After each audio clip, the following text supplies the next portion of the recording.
Lovely warm introduction, and welcome to everybody online as well. I think I'm talking down to that camera down there. So far we've got 13 participants who have joined us online, and we've got a room full here, which is fantastic. And the good news is we're actually not only on time, we're a tiny bit ahead of time, and because workshops can be a bit of a beast, I think we should just kick off and move through. So before we do that, I just want to check in too, so that we've got from a technical point of view. I just want to make sure everything's working well from a sound point of view. And Nanya is my facilitation assistant today, part of the Sustainable Innovation Company. And Nanya, I'm just going to ask you to come off mute for a minute and say a quick hello, just so that we can check from a technical point of view that's all working. So, hi Nanya. Hey everyone, nice to see you. Great, fantastic. And we can hear you, I think, across the room here. Excellent, great start to the workshop. And you can hear us, Ananya, clearly? Yep, loud and clear. Fantastic. All right. Well, let me just share with you all what the workshop goals are going to be today. We're going to be doing a recap, as Matt has mentioned, on all the work that has gone by so far. So we'll be looking at recapping on what the challenges are, and most importantly, today is an ideation session. We're going to be coming up with where is our energy for the ideas, collaborating across these regions. So we're going to be also recapping on what are the ideas that have surfaced already, and what we're hoping to do is to start to prioritise and sharpen up on those. And we'll be doing that across all 4 themes. So today we're kicking off with the first 2 themes, which is circular economies first up, and then we're going to have the back end of the day will be agritourism. And then the other part that we will be doing throughout the next 2 days, at the end of each session, we're just going to start to touch on what is going to be our foundational way of working together. Collaboration is hard, and how do we work across vast distances, and we want to really work on not duplicating any of the great foundations and infrastructure that we've already got. We want to be able to, how can we connect those together so we can build upon, avoid duplication, but certainly identify the missing gaps and start to think about, which is what these foundational matters are that Matt has already overlaid to us. We want to start to think about, how can this actually work in practice? Because collaboration is hard, and we've got a great opportunity to really harness that. And certainly what I have seen as the facilitator and assisting the project management team over the last 6 months, is the appetite is really strong to work together and to solve problems that are far too difficult to solve on our own. So it's an exciting space. So this is the agenda. As I said, we're ahead of time, which is great. So circular economies, followed by agritourism. We will have a wee break in between.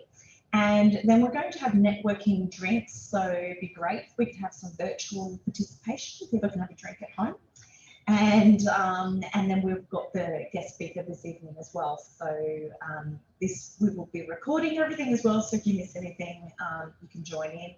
And as much as possible to those people who are joining us from home, online, or further afield, we will do our absolute best to ensure that you are included and very much part of this conversation as well. So, and then tomorrow we will be regrounding ourselves as we come back into the room at around 8:30, and so that will be virtual as well as physical. And then we've got the 2 more workshops. So there's sustainable land management and water security, followed by supply chains and value chains. And then the final part of the day is a deeper dive into that. What are the foundational ways of how we're going to work across regions so that we can start to figure out what are the action plans into the future. So a little bit of housekeeping, don't worry, it won't be long, and you're all going to be very active and chatting to each other, whether you're virtual or in the room. So I want to ensure that we've got really good inclusivity.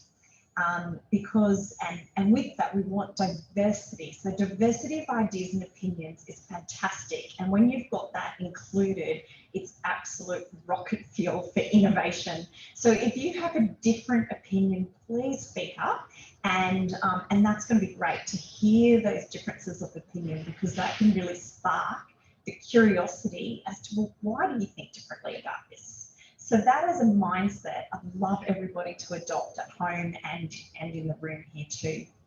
You need to be engaged, because there's going to be lots of active listening. So very soon, I would love, if you're at home, you're going to be using the chat box. It's going to be like your post-it notes. And so get ready to use that chat box. If you have not used the chat before, it'd be great if we could have a few people perhaps just giving us a little quick hello on the chat.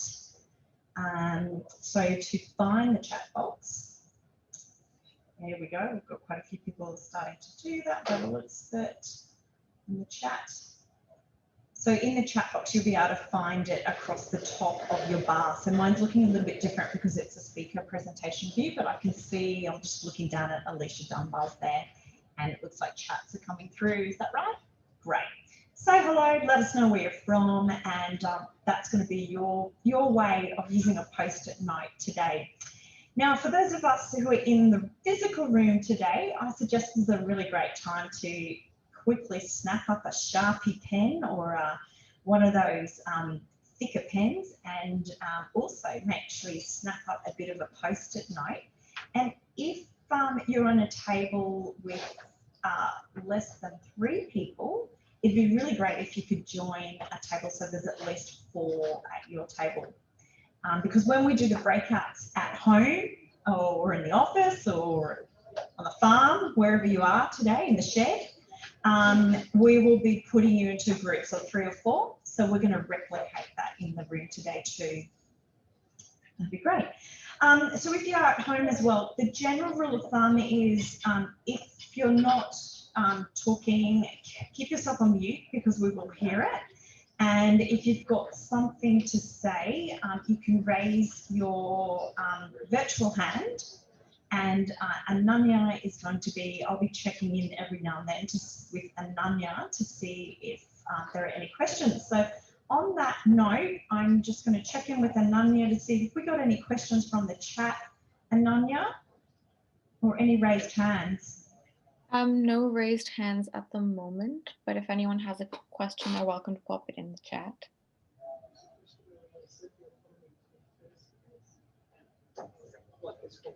Okay, yeah, there was a question that's come through about the swap of the circular economy and the agritourism.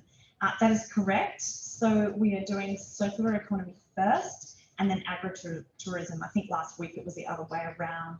So that's gone about for certain logistical reasons. So that's correct. And okay, so as a general rule, if you're at home, please keep engaged by sharing your thoughts on that chat. And if you're in the room as well, you know, we want to hear from you. So please, just like the people at home are going to be raising their virtual hands. So if you're in the room, you know, raise your hand here. And we need to be slightly more respectful than what we would in the old days, pre-COVID, because we're going to have lots of sound here. So when we speak, it'd be great if you put your hand up and I can direct the conversation to you. This microphone's roaming, so I can bring it over, and that way we're going to be including everybody at home or in the office or in their sheds, wherever they're joining us, to everybody in the room. Finally, be honest, be respectful, be creative, and diversity of ideas is absolutely necessary. So if you've got a different thought, absolutely share it. It's going to be really powerful because that's the rocket fuel for really good innovation and collaboration. Okay.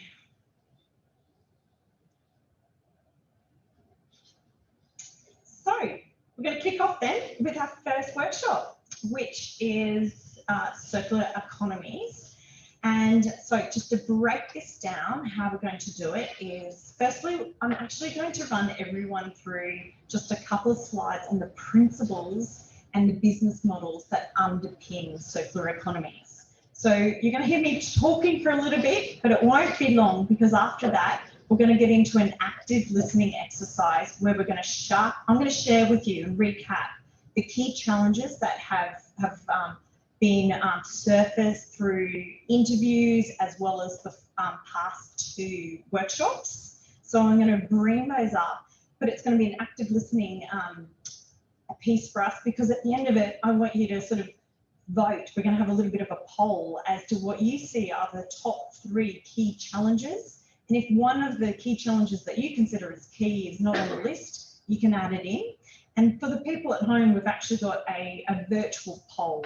So you'll be able to poll that way. And in the room, we're just going to sort of raise hands and use post-it notes. And we'll do the same for the collaborative opportunities.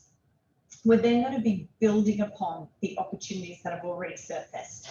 And we're going to do this sort of quietly by ourselves to start with, so that we have a moment to sort of reflect and really think and consider and listen what has gone on before, so that we can build upon that great work.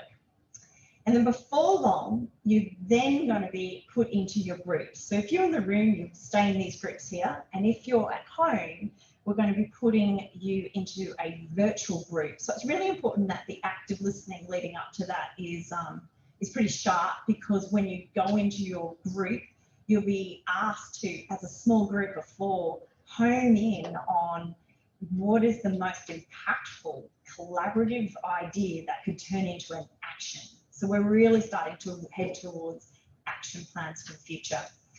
And then finally, we're going to just a tiny bit of a brainstorm about foundational ways of working as a sort of a lead up, because that's going to be the last session tomorrow afternoon. So are we all clear? Everyone clear at home? Everyone clear in the room? Yep, they're all silent. No one wants to make a sound. It's good. Okay. All right, well, firstly, the 3 principles of circular economies.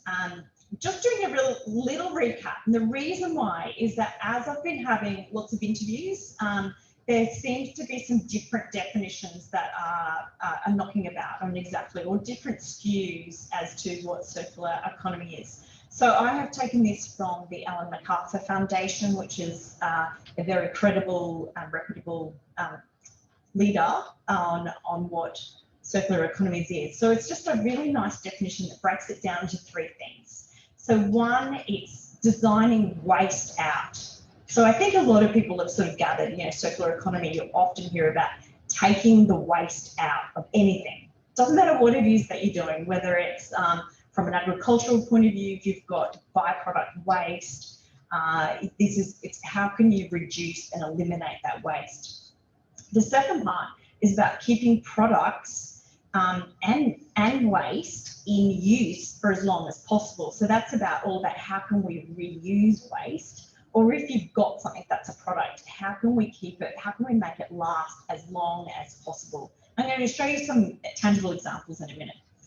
And then the final part is regenerative systems. So if you're thinking about non-renewable materials, so how can we be shifting from non-renewable to renewable materials? So the big one that's often used here is biofuels, is a really classic example there.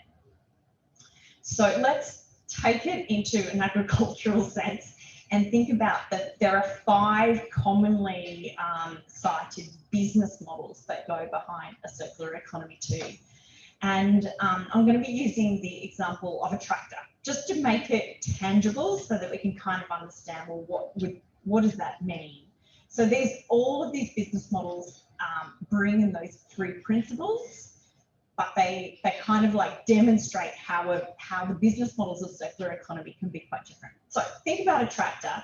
So business model 1 is about circular supplies. So if it was a tractor, it would be made from recycled materials, and it would be run by regenerative ways of running it. So whether it could be an electric tractor, for instance. It could be the Tesla of the tractors, or it could be running on, some sort of a biofuel. So that would be a circular supplies. So resource recovery would be, as you design your tractor, you would be designing it from the start so that it could be easily disassembled, so that in the future you could recycle all the different parts. So you're designing it from the beginning for reassembly in the future, so that you can pull out the different parts you want to reuse, the steering wheel, or reuse some of the panels. You design it from the beginning in that way.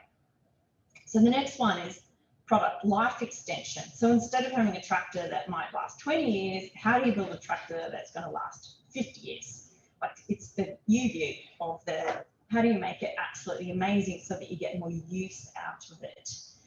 And then that starts to lead to sharing platforms. So if you had I have an amazing tractor that's, runs on electricity, on solar panels, or, and it's going to last for 50 years, and surely it's going to be very expensive. And often it is. So therefore, why would you have one tractor for one person when you could have a tractor that could actually be shared amongst a number of people? So sharing platforms is a huge part of circular economies. And then the final part is, what about if you had, how can you switch a tractor into a service? So that's thinking about, but what does the tractor actually do? If it's a tractor that digs big holes, or if it, plow. So it's, instead of buying the tractor, you're buying the service that the tractor does. So just thinking, Arjen is from the Netherlands, and there's a really classic example of this product as a service from Philips light bulbs, where they switched from, instead of selling light bulbs to the airport in Netherlands, in Amsterdam, they ended up switching to Philips, now sell them light. So they now make light bulbs that last a really long time. You know how we all buy light bulbs that last a few months. They buy light bulbs that last a really long time, and they've designed all their light bulbs so that they can be easily disassembled, because they don't want to make rubbish light bulbs that don't last very long. They want to make amazing light bulbs, because from Philips' point of view, they're selling the light. So the more longer the light can be, the better. So yeah. So I wanted to give this so that we all had a level playing field when we're talking about, well, what is circular economy, that we understand the business models that underpin it, and those three principles, which is waste, keeping a product in use for as long as possible, and then if you're looking about renewables, or how can you switch to renewable resources if there's an option. So they're the three principles. So I'm going to pause, because we're about to kick off into the actual workshop now, just to see if we've got any comments or feedback or questions about what circular economy business models or the principles are. Any from the room? Yes? Can I just ask a question about the... Just a moment, and this is a good test for us. Okay. Thank you. So the question is about, if you're building something that's highly recyclable, then what is the benefit of having it last a long time? What's that, that problem of building something highly recyclable, but also building it to last? Is there I think what they are options. So you don't have to have all of them all working together. So it's looking at those, combining those principles to have, effectively, you don't want waste. And so how can you adjust yourself to go through waste? So if you can make something recyclable, it's not going into waste, and then it can be lighter. Yeah? Okay, any other questions? Yeah, Liz. Thank you very much, Paul. Liz Alexander. G'day, Liz. I just wanted to ask the model that you mentioned, Ellen Gardner Foundation. So that last principle about regenerating natural systems, my understanding is it's not just that, it's actually through full substitution of using virgin materials. So it actually goes a little bit further, yeah, which is possibly a little bit tricky for an agricultural producing region to get their head around. Thanks very much, Liz. She was talking about the last principles of regenerative materials. And I think probably the best way to, at this point, so we move through, is to reference the Ellen MacArthur Foundation as a good site. So we can go back and get a bit more detail into that. Okay, can we, and Nanya, I'm just going to check in with you as well to see if we've got any questions online. I'm just having a check through. No raised hands or questions at the moment. Great. Okay, well, let's continue with the workshop part. So great. So this next part, we'd like everyone to, this is where you need your post-it notes. And I'm going to be recapping on what we've heard as the key challenges. And the task for you all is to jot down what you think are the top 3 key challenges to circular economies, initiatives and projects across that whole Central Queensland region. What are the challenges to us getting these projects up and going? So I'm going to take you through what has been shared so far, but use that as a springboard because you might think of other ideas as well. Then we'll also be doing the same thing for the opportunities.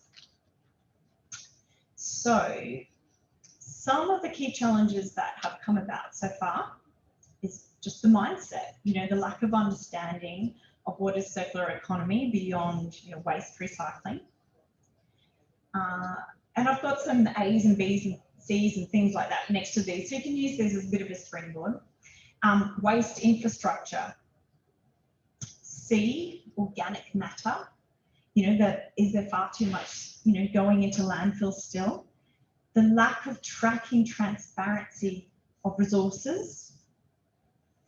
And circular economies requires very complex collaboration. Who leads it? And then, of course, there's going to be a lot more. So in the documents, in the context setting, there's quite a lot more, but we just want to sort of narrow in on some of the key challenges. So as a listening exercise, just think about the ones that I've shared there, but more importantly, start to think about what else. And if you're at home, start to use the chat to share what else, as well as, what do you think of the top 3 from what you've seen so far?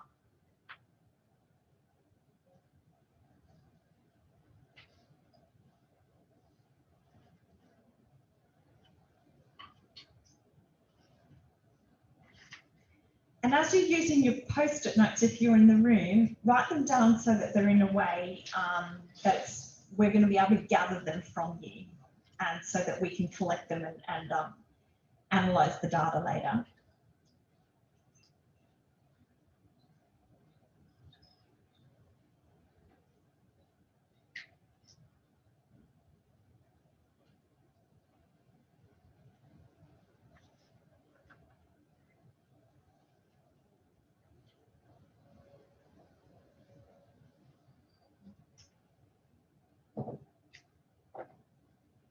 Great to see so many comments coming through the chat too. Thanks everybody at home.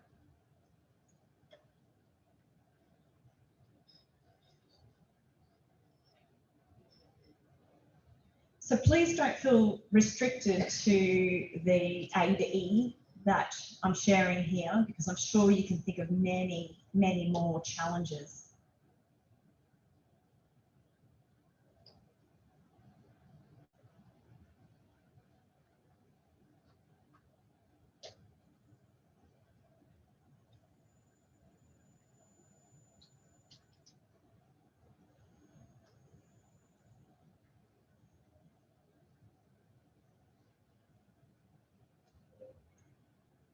So I'd love to ask if there's a brave person, we'll start within the room, who would like to put up their hand and share what they think the top 3 challenges are from their perspective, just to get us thinking. And particularly if you've got one that's not on the list, I'd love to hear that too. Fantastic. Thank you very much. My first one was mindset before I saw that. Second one is silos. We have industry silos. We think in industries. We also think even within our own organisations, we have silos that prevent cross communication. And each individual silo has its own way of thinking. And the last one was legislation. You know, we've currently got a couple of 100 years of legislation that actually prevents us from doing some of these things that we want to do. Fantastic to hear that. Thank you very much. And please, with the key challenges that we're identifying, to jot them on in a way that we'll be able to collect these. We'll be sending probably Matt around to collect those in a moment. Let's go online to see if there's somebody who would like to come off mute. Alicia, you found someone? We've got Paul, Shireen, and Michael.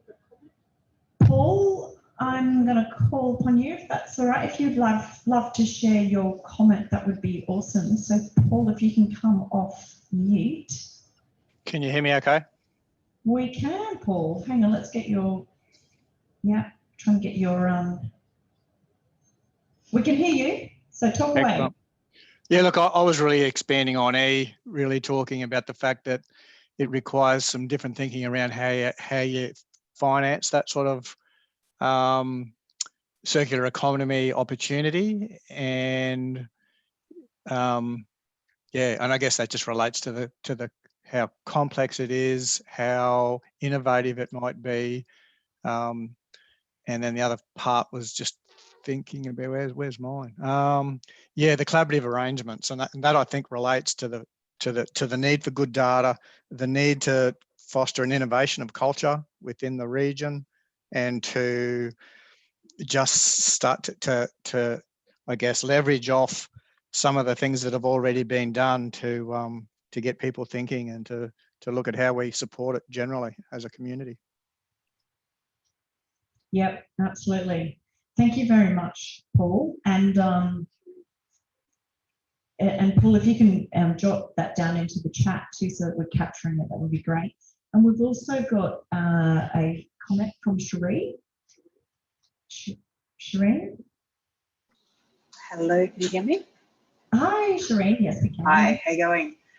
Yeah, I've got a couple down there. So I was focusing on the bio-based technology in the industry and development, explore to familiarise people with the opportunities, and also to understand the biofuels. And I suppose another one was collaborative opportunities. So looking at these, collecting data, and you know, sharing that information, as well as the asset sharing potential. Thanks very much, Shireen. So please share No that. worries. Thank you. And we also have Michael Ross would like to share with us what he sees as the key challenges. Yeah, I was just sort of contemplating that sort of key challenges list and trying to drill down to a couple of things. I think scale is a problem in the regions, as opposed to Southeast Queensland. Just distance between waste producing facilities, or primary producers, where it needs to be processed, and yeah, so scale actually has a different application depending on where you're looking. But then it's also just the quantity of plastic and organics waste that's created in agribusiness and food sector, I think in particular. But yeah, scale, whatever it is, it's something that is definitely a challenge. But then I just think the commercial realities are, and it's partly to do with the waste industry itself, how it's been set up. It needs to be less time consuming for the waste producer. Maybe it's a primary producer or a food business. And there needs to be a profit in there for someone, unless government steps in to incentivise and subsidise the process. That commercial element has been a bit of a barrier for wide scale uptake and of circularity, I think, in general. Thank you very much. Some really valid points have come through there. Any more comments from the room? Yes. Oh, we've got a couple of people here. Okay. Thanks very much, David. Hi, Jackie. Thanks, everyone. For those online, it's David here. Just delving into a practical one is around the timing of those shared platforms. So in agriculture in particular, quite often you've only got a window of, say, 4 or 5 weeks in which the harvest would occur, for instance. And having the, I guess, the critical mass of a resource, whether that be people or tractors, etc., can be a challenge. Thank you very much, David. And Liz. So I've just got 3 key points here. Lack of local advanced manufacturing to process waste, and obviously we have a key exception here in CQ compost, just saying, Maddie.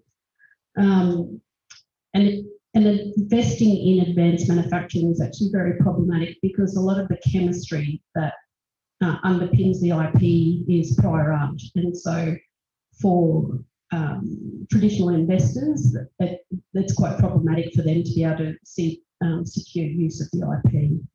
Collection and sorting logistics hubs, that's been mentioned.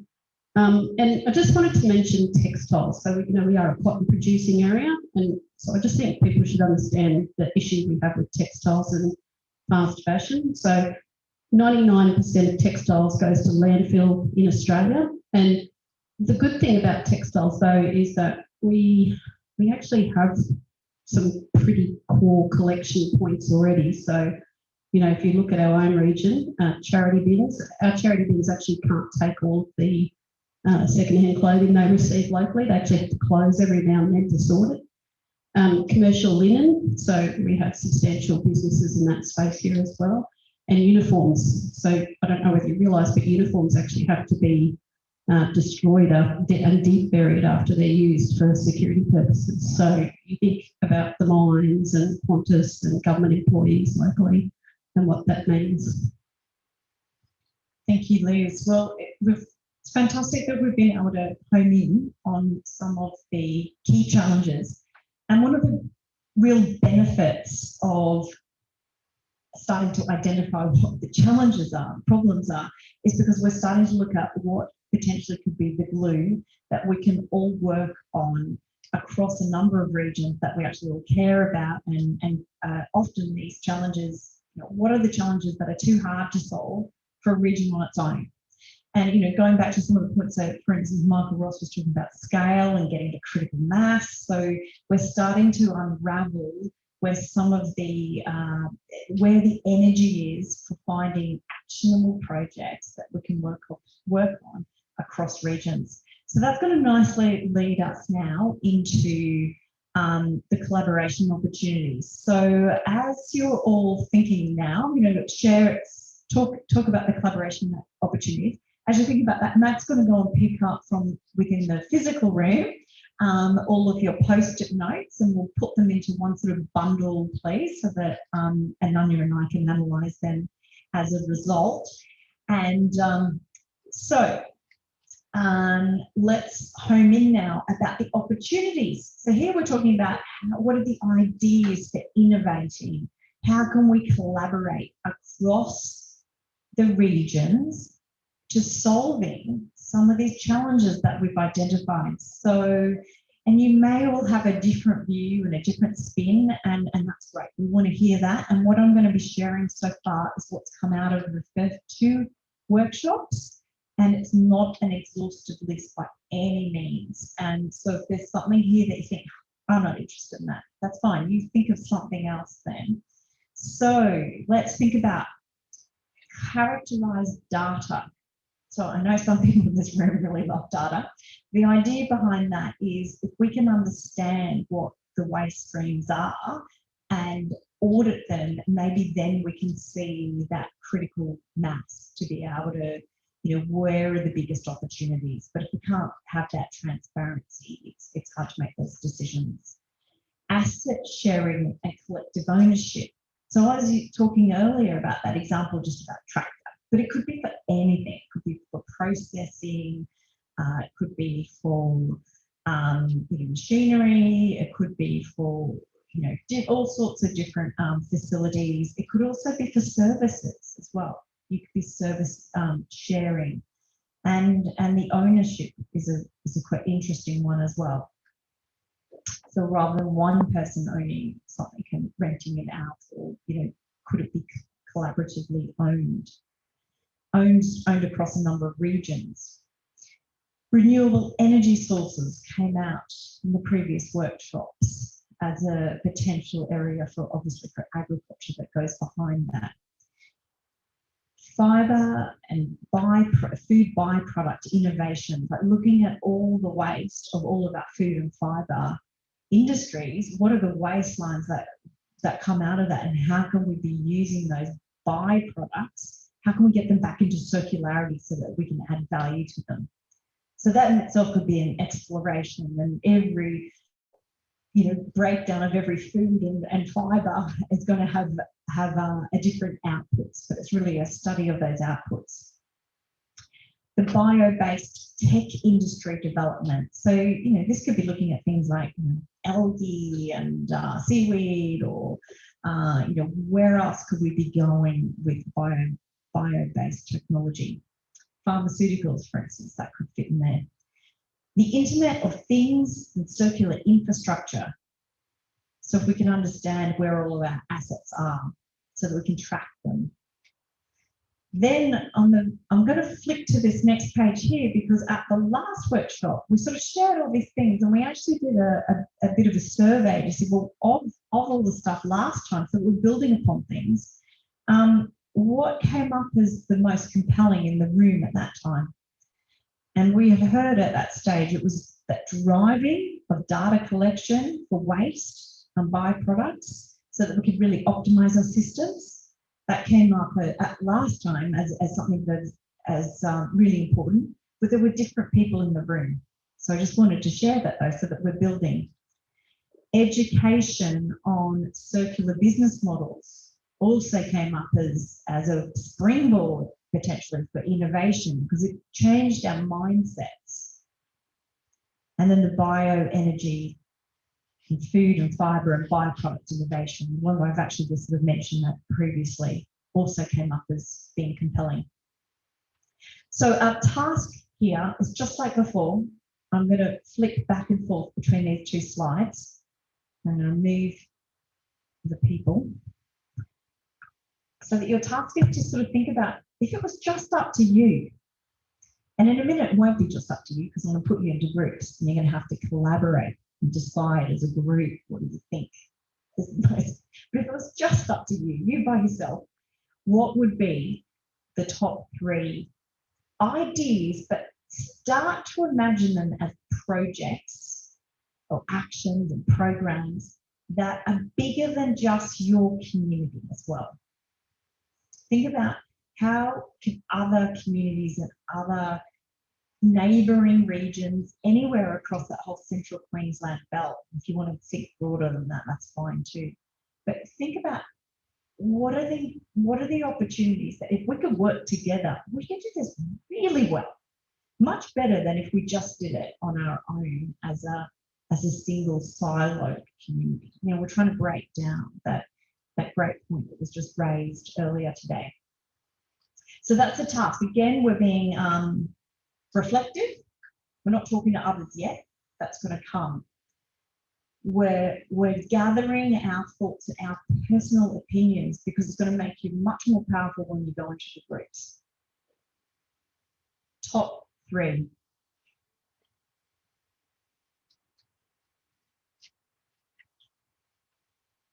If you're at home or in the office or online, jot them into the chat what you think the top 3 are.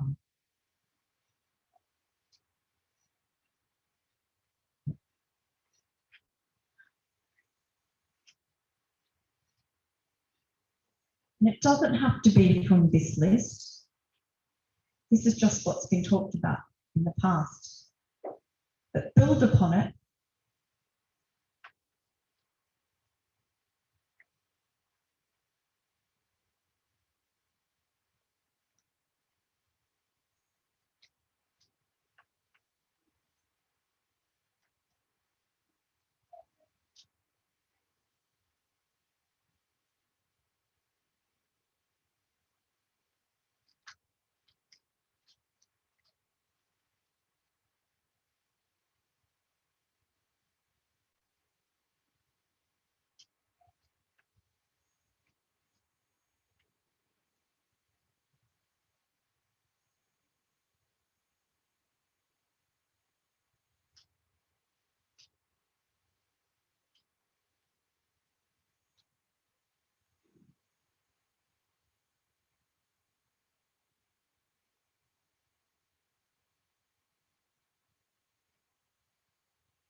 I'm just flicking between the two slides so that you can see the ideas from what's been surfaced in the past.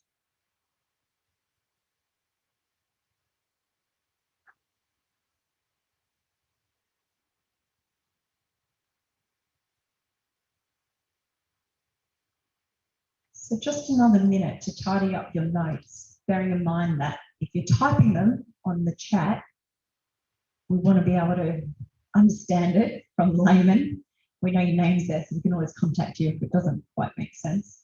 And if you're in the room, same thing. You keep actually, it'd be great if you're comfortable, please put your name on it too. So if we need to come back to you, it'd be great.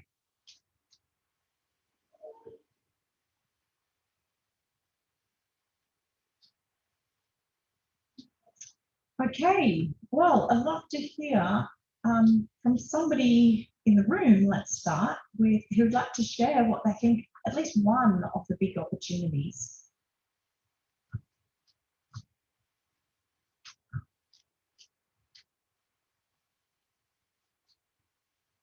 Yes, fantastic. I have a taker.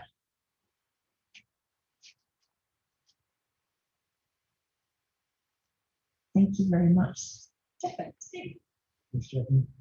In the characterising data section, I've put here that we mustn't forget that and ag is one of those sectors that ag is already really proficient at using some of its waste products. And I'll take the sugar industry for example with molasses or bagasse or mill mud. So it's really proficient as it is. But we mustn't forget that some of those existing low value uses are at this point not recognised as a waste because it has a use. So in characterising that data, there is the opportunity to think broader of well, what are some of those lower value uses that are out there, capturing that and then broadening the scope. Other sectors might find that when they look at the biophysical characteristics of what is a low value waste, they could turn that into building products, mine rehab, etc., etc. So I think using the word waste might leave out some of those low value uses. Just a thought. Fantastic, and thank you. I can see your notes are excellent there, Stephen. Anybody else in the physical room want to share one of their ideas? Sarah. Thank you. I'd like to build on that piece too, because you can look through the chains to see where the waste is, and then you can also look at how to reduce that waste and not just reuse it, but how you can reduce it in the first place. And then with the education, I thought it was two-sided. So this is supply and demand education. So education for industry so that they can understand the whys, like what's in it for them. And then some sort of campaign for consumers too, so that you're building that demand and there's real, people see the value in that. And I thought product might be also including sharing insights, although that might come under the asset sharing, so sharing your data and your learnings. Thank you very much, Sarah. Great to see the building happening as well from one idea to the other. Let's have a look online. Have we got Michael Ross? Michael, we'd love to call upon you for you to share at least one of the ideas that you've got some energy for. Well, I just think it does come down to data. Like once government invests and is currently investing in how we can collect that data and make that available publicly, businesses can make pretty well-informed decisions on where they can make a dollar, you know, turn waste into something that's a little bit more positive, as Stephen was saying, into some product innovations. And they are already doing that in parts of Queensland now. But yeah, I think it's data and infrastructure are just critical because you can have great ideas, but you just need those foundational elements. I think the educational piece is like a foundational thing, less of a solution, but yeah, that's just my thoughts. Fantastic, thank you very much. Any more online? Alicia? Shireen? Thanks, Shireen. Hello, me again. I'm just typing up. So I put in the collection of data. So I put A, B, and G. So, and H, sorry. Just going from Michael, I think it was just before, I think that education is important just to highlight the need for it throughout the community, so everyone's on the same page of, you know, what the collaborative approach could be if we talk about the collaboration as well across the streams. Fantastic, thank you. Great. Well, let's keep moving through, and so we've already done some great building upon the solutions that we've heard so far. So the final, if you had to poll it, so I'm going to ask Ananya if you can just launch the just the collaboration opportunities poll, please, for those who are online, and for those who are in the room, we'd just love for you just to circle just one of, you know, like one of the ideas that on your notes that you think is the most important one. So when we sort of collate it, we get to see that. And online, we've got here, you know, we've used the A, B, C, D, E, F there, which I'm just going to just cross so you can see. And then we've got G, H, and I. So just pick out one of those, or other, put as J. Great. So now we're going to be getting into the actual breakout sessions ourselves. So what this is going to be, how we're going to do it. So everybody in the room, physical room, you're going to stay at your tables, and we will have, we're going to have 15 minutes where you're going to be able to have the chance to talk with each other and as a team in your group of four. And this will be the same for those who are at home as well. We're going to put you into a virtual group of four. And so you're going to have a chance to talk to each other about, of all the things that you've all identified, can you as a team select just one, and which of those as a team do you believe is the most impactful inter-regional collaboration idea towards circularity that you've all got sort of passion for? So I expect you're going to have some different views. So right at the beginning, there's going to be a bit of argy-bargy as to which one. But at some point, and this is all part of the skills of collaboration as well, is you know, it's important to be assertive, but it's also important to be cooperative. And that's an interesting thing. So, you know, bring that into your mix. So if you feel really strongly, make sure you articulate it, but also have that curiosity to hear what the other people, if they've got a different view from you, are saying as well. Because at the end of the day, we want you to choose as a team at least one. So that's going to be the hardest thing, because we can't do everything, guys. We're going to have, like, you know, resources that we need to be making some choices. So it doesn't mean we're going to, what we come out of today doesn't mean that's definitely going to be it, but we're starting to head towards prioritization at this point. And as you're also thinking about impact, think about impact, you know, with a 5-year view. So not necessarily the lowest hanging fruit for today. Think about the 5-year strategic impact. You know, it might be a bit bigger and a longer sort of runway to get there, but that's the mindset I'd love you to all have. And then the second part of it, and I'll prompt you as we go along, is thinking about, if that's the 5-year goal and that's the most impactful idea that we want to translate into an action plan, what are the smallest executable steps towards that we could actually do in 2021? So then you're sort of like coming down, and that might be the lowest hanging fruit, but it's the lowest hanging fruit within a strategic context. Importantly, at the end, I'll ask each of the groups to appoint one spokesperson to share back. There's a lot of people in this room, you know, on physically as well as in online. Hopefully, we'll get around to everybody. But if you are the spokesperson and we don't get to hear from you, that person we would love them to take the responsibility of just you know writing it up, you know, in a very short way, but just so that we do get to capture and we don't lose your great ideas. Okay, so I'm going to pause for a second to make sure everyone's clear on the instructions. Everyone in the room clear? Yeah, everyone at home clear? I'm going to be putting you guys into a breakout rooms now. So let's see, we'll recreate these rooms. We've got, I'm going to make them slightly bigger. So I'm going to have 3 breakout rooms at home. So there'll be 4 to 5 participants in each one. And I'll recreate those. I'm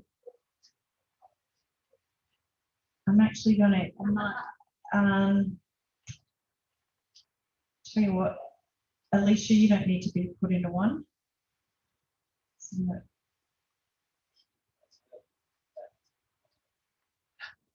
hang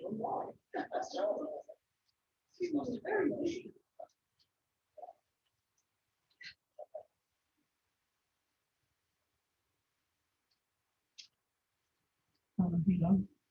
I'm going to recreate.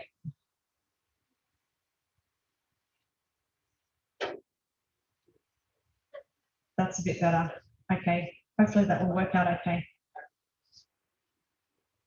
All right, so off we, no, it's not, sorry, I'm just looking at the options here.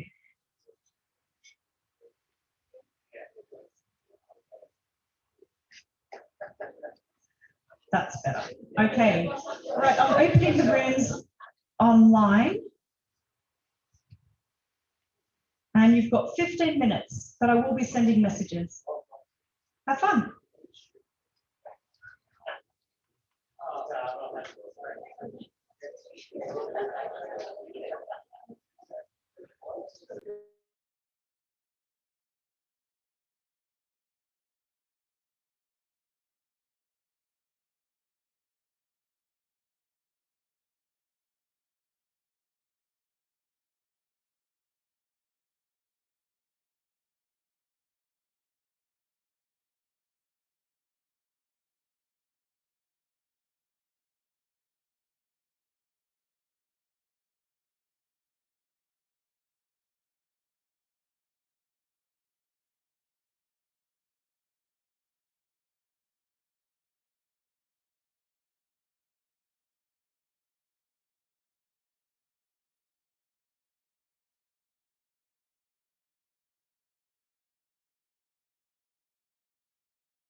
Well, welcome back.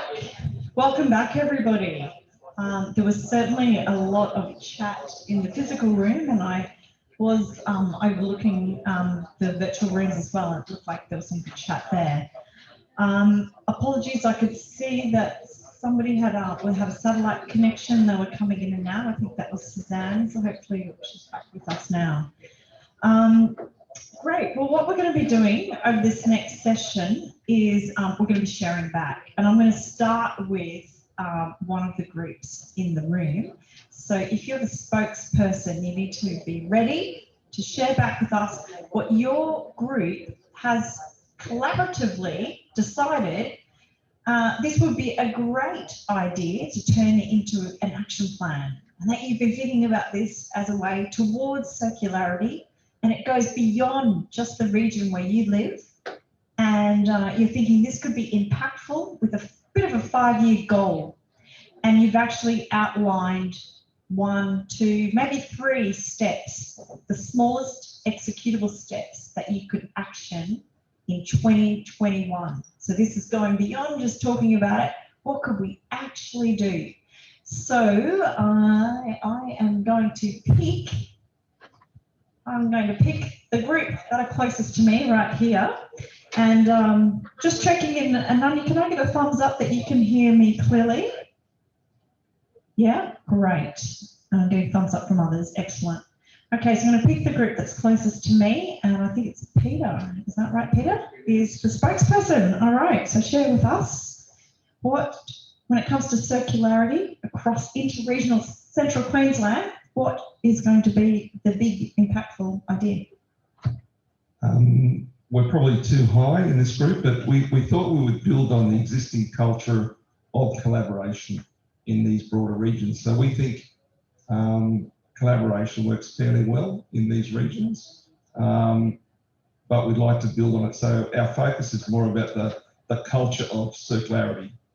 So it's the education, the awareness. Some of the actions that we thought of were really doing an audit of current circular economy projects in region. There's probably a lot of stuff out there, but it's not in one place, a bit like the data discussion. What works, what doesn't work, and why. Ian was on a view of identify interconnectors. So there are often things that are occurring in different places, but they need an interconnection with resources or people resources to make things happen. So the identification of who those interconnectors could be, and some are in this room, as in groups, individuals, whatever. And the last one we thought was more about the legislation. So that hard yard stuff, that's not just federal, state, it's local planning schemes. So be an advocate for encouraging, a good legislation framework that encourages that circularity to take place in regions. That's it. Fantastic. Thank you so much, Peter. And what I love about this group's idea too is it's addressing one of those key challenges about the lack of, well, not full lack of understanding, but just the sort of blurriness about what circular economy is and the opportunities that can come of it when we increase that understanding and case studies, and love it. Yeah, great, excellent. All right, who should I pick on next? Who's looking comfortable to go? They're still writing. Oh, this one looks nice and good. Okay, who's the scribe here? Okay, so for people at home, we are going to be talking to Stephen about which is the idea that they think is the most impactful for circularity across interregions for Central Queensland. Thanks, Stephen. Thanks, Jackie. We went around in circles as part of the circular economy discussion for a little while, but look, we started off with, so if we have all this data, we've collated it well, we've got the biophysical characteristics of what's out there, what's the platform that we use then to present that data on waste around the problem or rather the opportunity? to the broader sectors other than ag, whether that's biomedical, energy, construction, and the likes. And then once we've got that, the secondary part of that is going along with what Peter just said is how do we incentivise those who are developing the waste solutions? So it is the planning schemes, it is the approval processes. Some of the different industries we operate produce regulated waste. Now, if the regulated waste is being used in a manner which actually creates positive environmental benefit, how do we then engage with some of those regulators who are currently treating that product in a way that, I guess, won't let us? There you go. So that was our two. Thanks. Thank you so much, Stephen. And what we're starting to see here too is the magic that happens with collaboration when we start to get builds upon ideas. So Peter had an idea that Stephen has just built upon there too by looking at those incentives, which is excellent. Well, now we're going to go to one of our virtual groups, and let's see if we've got a spokesperson from, I know Shireen is going to be the spokesperson for Group A. So Shireen, if you could please share with us what was the biggest, most impactful idea from your group, and what are some of the steps that you could do in 2021? Thanks, Shireen. No worries. Sorry, I do have to leave in a little while. I really want to hear the Agritourism discussion, but yeah, I will get on later tonight, and I wouldn't mind listening to some of the topics that you touch on. Our discussion was more around the data. So, you know, collection of the data. I'm actually sending out a survey monkey in the next couple of days to start the collection for this region, for the Mackay, Isaac and Whitsunday region. And I have, you know, I think there's 13 questions, which is, you know, around the harvest, the employment, the volume and value, whether there's value adding happening in the regions, export potential, and also what current export there is happening out in the area, and also you know, if there's any repurposing, any technology as well. So I'm hoping to collect all this information, put it into a spreadsheet. However, I'm kind of interested if anyone would know if there's any data sharing software that we could utilise, because at the moment I'm just going to put it into a spreadsheet and then hopefully filter it out from there. But I just want to see if there's any potential software that we could tap into. Well, Shireen, I think it's a great question. Let's park that for now, but we will ensure that somebody gets back to you. I'm just making note of that with Matt McIntyre. So thanks for sharing that on behalf of the team too. And let's go back to the physical room to see if we've got some more ideas to share. I'd love to be picking on this table just here. So who have we got as the spokesperson? Yes. Thank you so much, Sean. All right. Yeah, I mean, our action is a collaborative network that collects and shares the right data. So I think, you know, from that as a goal in 5 years, we've got to set out what the roles and responsibilities are. So who leads that? Sort of the GIS elements that might be responsible. So there might be some data science in there that we need some data people to crunch the data.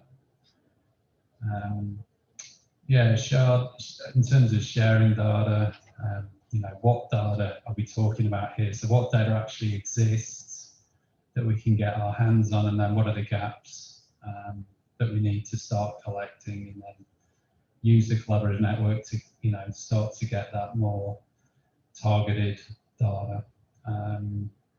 End uses of data, so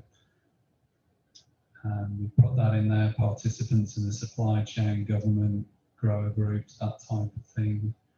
Feedstocks, again, when we're talking about feedstocks, seasonality of feedstocks, where are they located, transportability of those feedstocks and those costs, storability and processability. So you start to get a bit more of an understanding of that, you know, those different things there. And obviously funding for a collaborative network that collects and shares the right data. Obviously Food and Fibre Plus has started this sort of process, but then, you know, in the longer term, making sure that everyone stays on the journey is the challenge. So some longer term funding, and then obviously the education piece.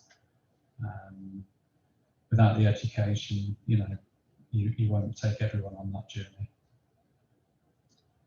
Thank you so much, Sean. And I think we can start to see too, if we connected these ideas all together, we'd be progressing too. So I know we've already heard from this side. So we've got, Liz has got a quick question.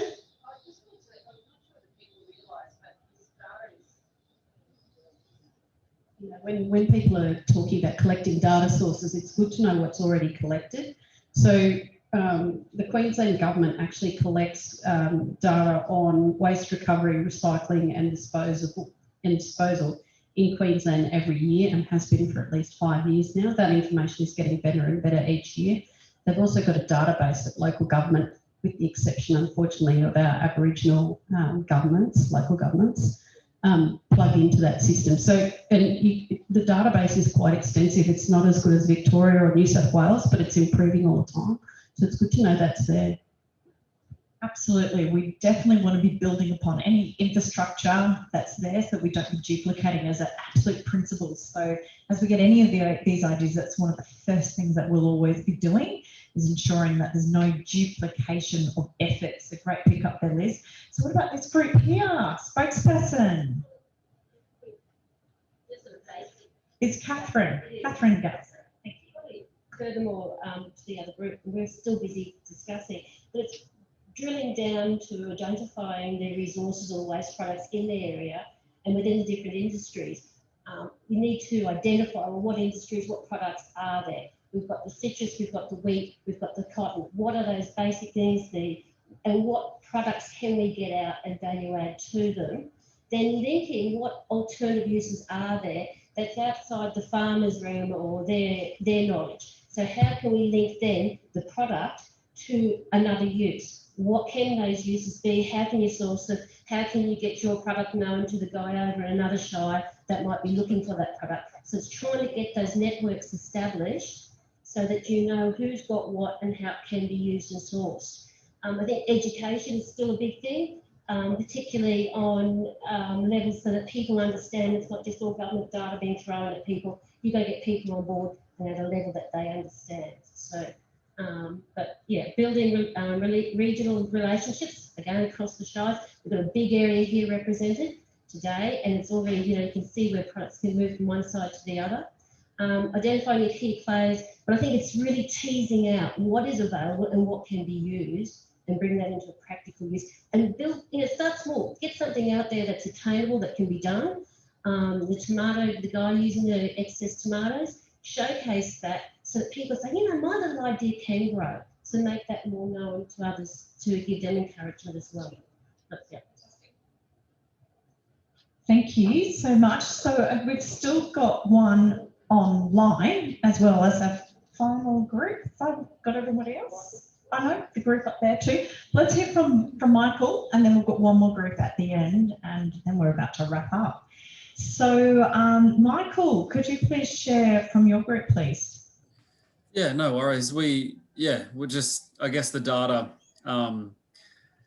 has really come up in every single group, it seems, and that was certainly a focus for us. And I think, yeah, to reiterate, it's about, yeah, what's out there currently, what structure it has, the access arrangements, what level of analysis or what level of coarsity of the data do we go to attract the investment from the private sector, but then not to remove any commercial innovation or IP possibilities as well. So like, you know, how much do we do some analysis and visualization or not to that data? Because sometimes data is just, this is a huge data set when you look at what Des already collects, plus other data sources.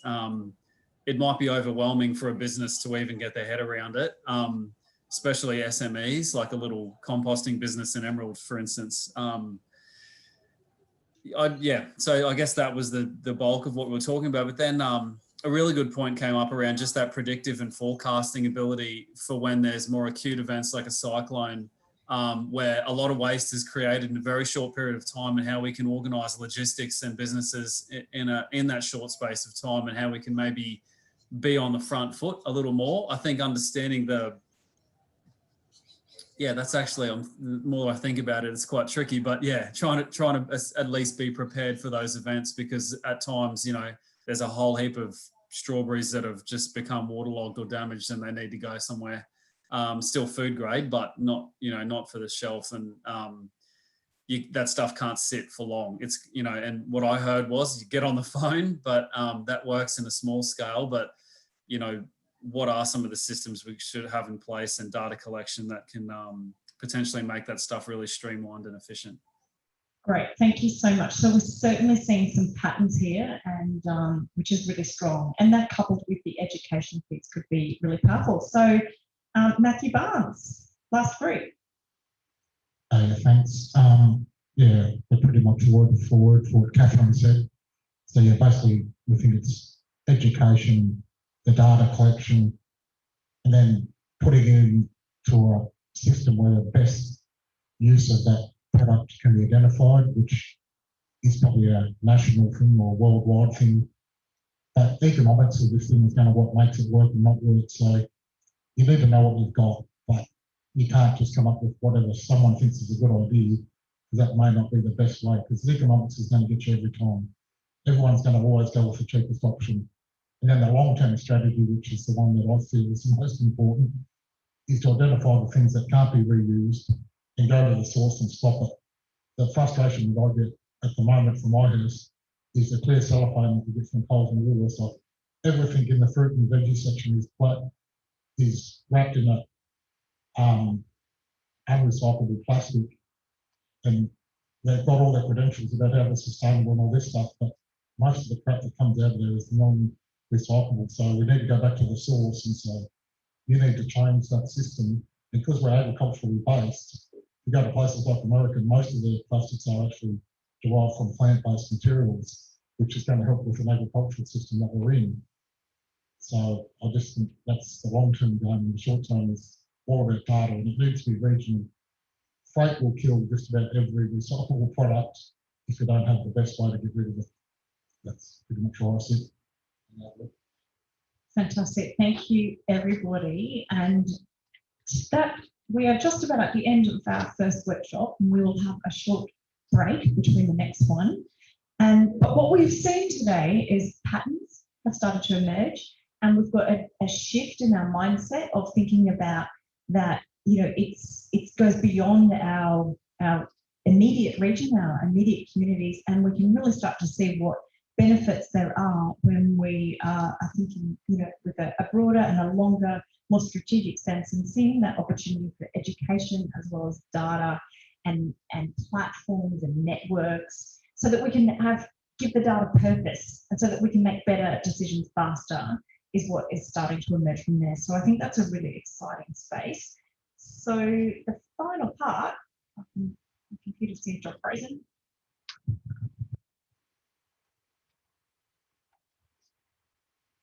Is that the foundational ways of working. So this is just to start us thinking about it rather than doing it right now, because on the last session, when tomorrow afternoon, is that we're going to be solidifying this, but thinking about education towards circularity and data towards circularity, and the projects that we've started to outline. If we were to think about, well, what's in it for everyone of these collaborators? So you think about collaborators of, you know, whether it's a government department or a local government or a state, or is it an industry body or an established cluster group already, or is it a business? Is it thinking about all the different stakeholders involved? And then let's get real. And the idea is that if there are stakeholders involved, and for us to be effective at collaborating towards circularity, we need to be transparent. So this is what I like to call a WIFBI. So what's in it for everyone? And it's outlining right at the very beginning what the gives and the gets are. So this is the sort of thing that we'll start to be working towards tomorrow afternoon, is from these projects that we start to identify who are the stakeholders. So, you know, I've just started networks, but it would be local government, you know, individual businesses. What are each of those people going to give to the projects? But really importantly, and this is often where collaboration is hard and it falls down, is that not transparent up front about what we need to get, what we want to get. And that can be from an individual point of view, but really importantly, we're trying to build value that goes beyond an individual business or an individual community. What's the shared value for a greater region, or, you know, greater communities, or, you know, even thinking about, you know, from export value adding, like by working together, what are we going to get that we otherwise may not have been able to get if we went it alone? So that's going to be the exercise for tomorrow afternoon, but I wanted to frame it and seed it for every workshop that we do. Just start that marinating, you know, thinking about it, because it will be really important and what's missing as well. So final part, if you're online, if you could drop into the chat, what's your appetite for heading towards circularity? Just a bit of a score out of 10. And if you're in the room, just jot down, like, it's like we're at the diving, you know, or ski competition or something, you know, at the Olympics. I want you to hold up a score out of 10, a 0 to 10, your appetite for these projects that we've been talking about heading towards circularity and about collaborating interregionally on this topic. So 0 would be not interested at all, like forget it. And 10 is, I've got a really high appetite for this, really high energy. We need to be prioritising this and really getting together. So just jot that into the chat if you're online. If you're in the room, this is your opportunity to write that number down and just hold it up. And we'll just like you're in the, we've got a 10, we've got a 7. We'll be collecting all of these. So get all your post-it notes. We've got a 9, 10, 7, and my eyesight's got 8. Is that a 1? Not it. 7, 8.5, or yep. I love that. There's always a creative one. And what about online? Have we got everybody's putting some? Yeah, we've got 10, 8, 9, 8. It sounds like there's a lot of enthusiasm here. You know, if this is a net promoter score, we've got advocates that want to get behind this. So we'll be able to wrap up all those numbers in the final action plan, which is going to be an output from here. So let's have a 5-minute break. If you're online, I'm just going to go on mute for 5 minutes and, you know, go grab a cup of tea, and we will join back for agritourism. Thank you, everyone. See you in 5.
Hi everybody online. We will be starting in just a couple of minutes, so I'm going to be rounding everybody up, and please bear with me. So 2 minutes, thanks.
Well, welcome back everybody as we start on our next theme for Food and Fibre Plus, which is agritourism.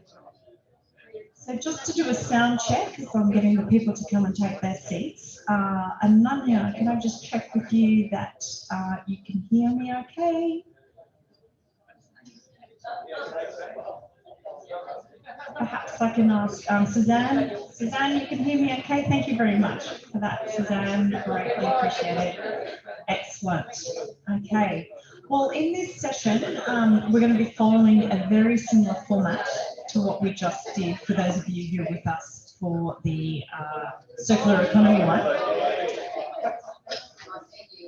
So the first part that we're going to be doing is sharpening up the challenges and the collaboration opportunities. So just like what we did with the circular economy, we're going to be having some quiet time where you'll need to use the chat function if you're at home, and if you're in the room, you're going to be using your post-it notes. And we're going to be looking at and building upon the ideas and the challenges that have surfaced from the former workshops and also from interviews, and we're going to be thinking about those and making some discrete choices, you know, like starting to narrow it down and also building upon these ideas, because there could be ideas that, you know, haven't been documented yet and they're absolute crackers and we want to hear what they are too. So please go to a lot of trouble to make sure that your ideas are heard, and really encourage diversity of thought too. So if you've got a different idea, we want to hear about it. Right, and then we're going to be going into our breakout sessions as well. And this is where we are going to again be in groups of 3 or 4, maybe 5, and there will be an online group as well as a few groups, more than a few groups in the room as well. So, and in those sessions, you'll have that task of picking of all the ideas, what do you think is the most impactful one, particularly with a bit of a 5-year framework? And then we're going to break it down into what are the executable steps, the action plan for 2021. And finally, we'll be thinking about those foundational ways of working. What's in it for everybody of the collaborators? So let's kick off then with our Sharpening Up activity, which is where I'm going to share with you the challenges that have been shared and surfaced so far.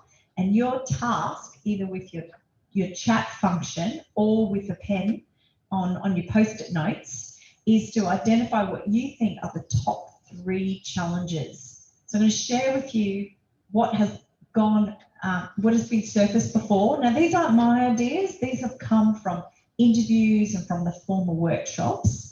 So there's definitely going to be more ideas. They're just some of the ideas that have surfaced. And some of you may have seen this slide before, because we're building upon what has been shared in the past. And think about, these are challenges. Do I agree with them, or actually they're missing some major ones? So I want you to be jotting down the top 3 challenges to agritourism, but agritourism when it comes to thinking about it from an interregional point of view and collaborating point of view. You know, what are some of the challenges that, if we could potentially solve them if we worked better across regions. Think about challenges that are, ones that are bigger than just, isolated to just a one region. Think about problems that would expand further apart. So let me just share with you some of the things, and just listen, but also let your mind go to other areas as well. So one of the things that's come up is, it's hard to attract people into agritourism because there's this fear that there'll be this diversion from their core business, and that, there'll be too much red tape, and what if I get sued if someone, falls over, or, there's this sort of fear that surrounds it. And again, these are just ideas that have surfaced in the past. Sometimes people have told me that, there's this concern about, I haven't got the right personality for it. Is there a personality type for agritourism or not? These are the sorts of things, but there's that perception that I haven't got the right, I'm not a people person, and it's risky, it's too many flies, heat, cyclones or floods, closer to the coast, the sharks, again, I'm just sharing some of the things that have come up. Communities are not working together, we're not backing each other up, you're trying to get into agritourism, but then, there's someone in the community that lets the side down, they're not being that people person. There's the closed thinking. We don't need to fall back on tourism. It's not a business on its own. Again, I'm not saying this is my view. I'm just surfacing some of the perceptions that have come up.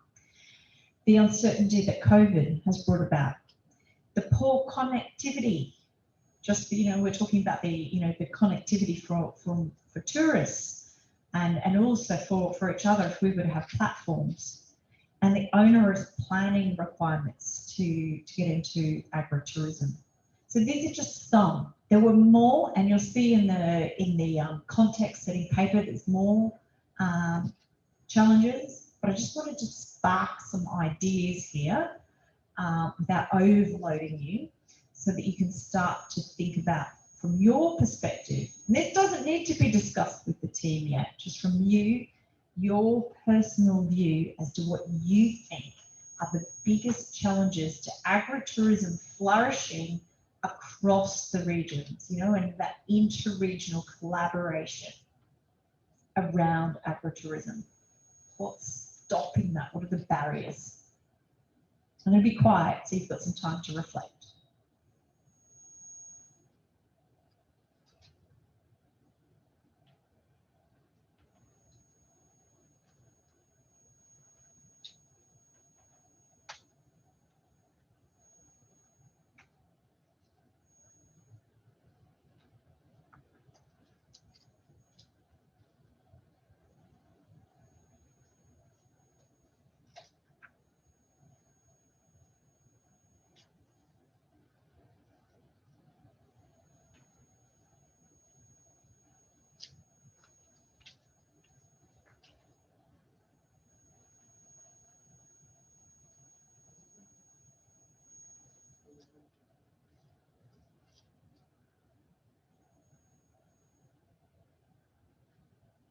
So just the top three, or it might be the top one or two, but no more than three, because it's about pinpointing the key challenges. And what we're doing is looking for patterns.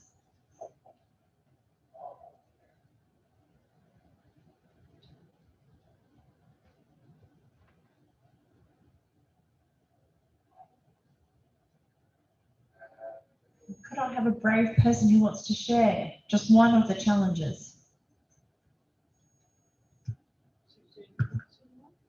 Okay, we've got Suzanne Thompson online, which is great. Suzanne, we'd love to hear from you. What do you see as one of the key challenges for agritourism across the regions of Central Queensland? Shared challenge. Thanks, Suzanne. Jackie.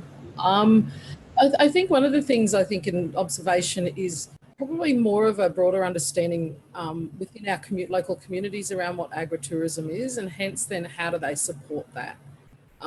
So I think it's sort of And then also, I think one of the things I know is looking at tour operation out here, where I am near Aramac and Buckalden, is also limited opportunity to network and share those ideas with other tour operators and stuff as well. And I think even access to, you know, TEQ and for our regional tourism bodies as well, and how they play a part in agritourism. Thank you so much for sharing that. And I'm sure we'll have some people to build upon it. I'm just looking around the room here, we do. So, so building upon what Suzanne has just shared, over to Paul Thompson. Yeah, so thank you. My role is actually the Tourism Development Coordinator. So when I see all these challenges listed here, then I have a solution for pretty much all of them in some form or another. So I've got different sort of challenges. They're not my solutions, they're industry solutions through TEQ and regional tourism organisations, things like that. But one that hasn't come up there, which is probably the most critical challenge for everything, is staff and then staff housing.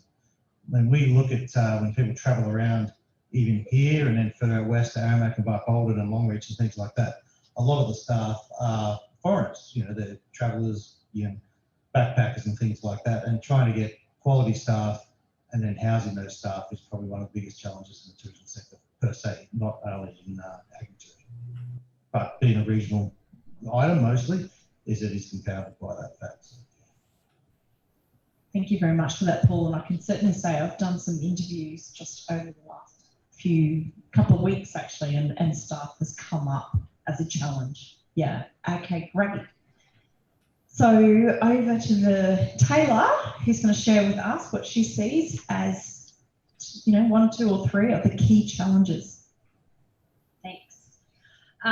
So probably in the agritourism space, more so in the tourism, it's actually general access. So down to road conditions, people towing caravans, the inland roads in particular, transport, logistics, they travel on those roads a lot. There are people that I have personally spoken to that just don't want to travel on roads that are not necessarily in an ideal condition to be towing caravans. And then just education around, from example Wide Bay to North, what products are available, or what is being harvested, what workload is required, a number of people in those particular regions. Is there a continuity of going from south to north and back down in the winter months of our climate,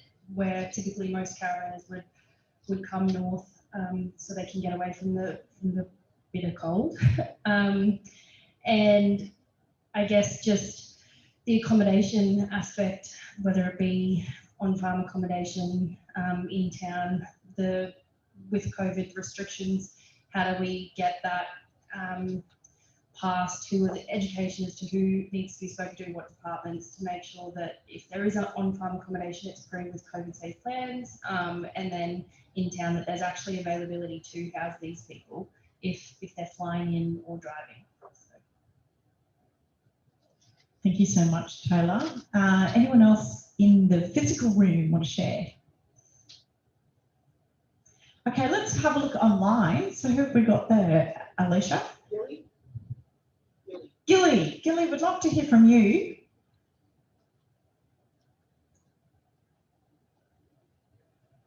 Gilly, if you could go off mute, that'd be great if you could share with us.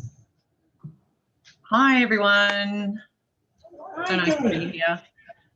So I've just jotted down really quickly pretty much things that have already been highlighted on the list. So I find, you know, this is one of the great things with what you folk are doing with the Food and Fibre Plus, is that for so long we've been working in solo or working in silos. So we're not really sure what's happening, what other groups are doing around us, how other communities are approaching agritourism, how they're supporting, you know, their community members or their group members.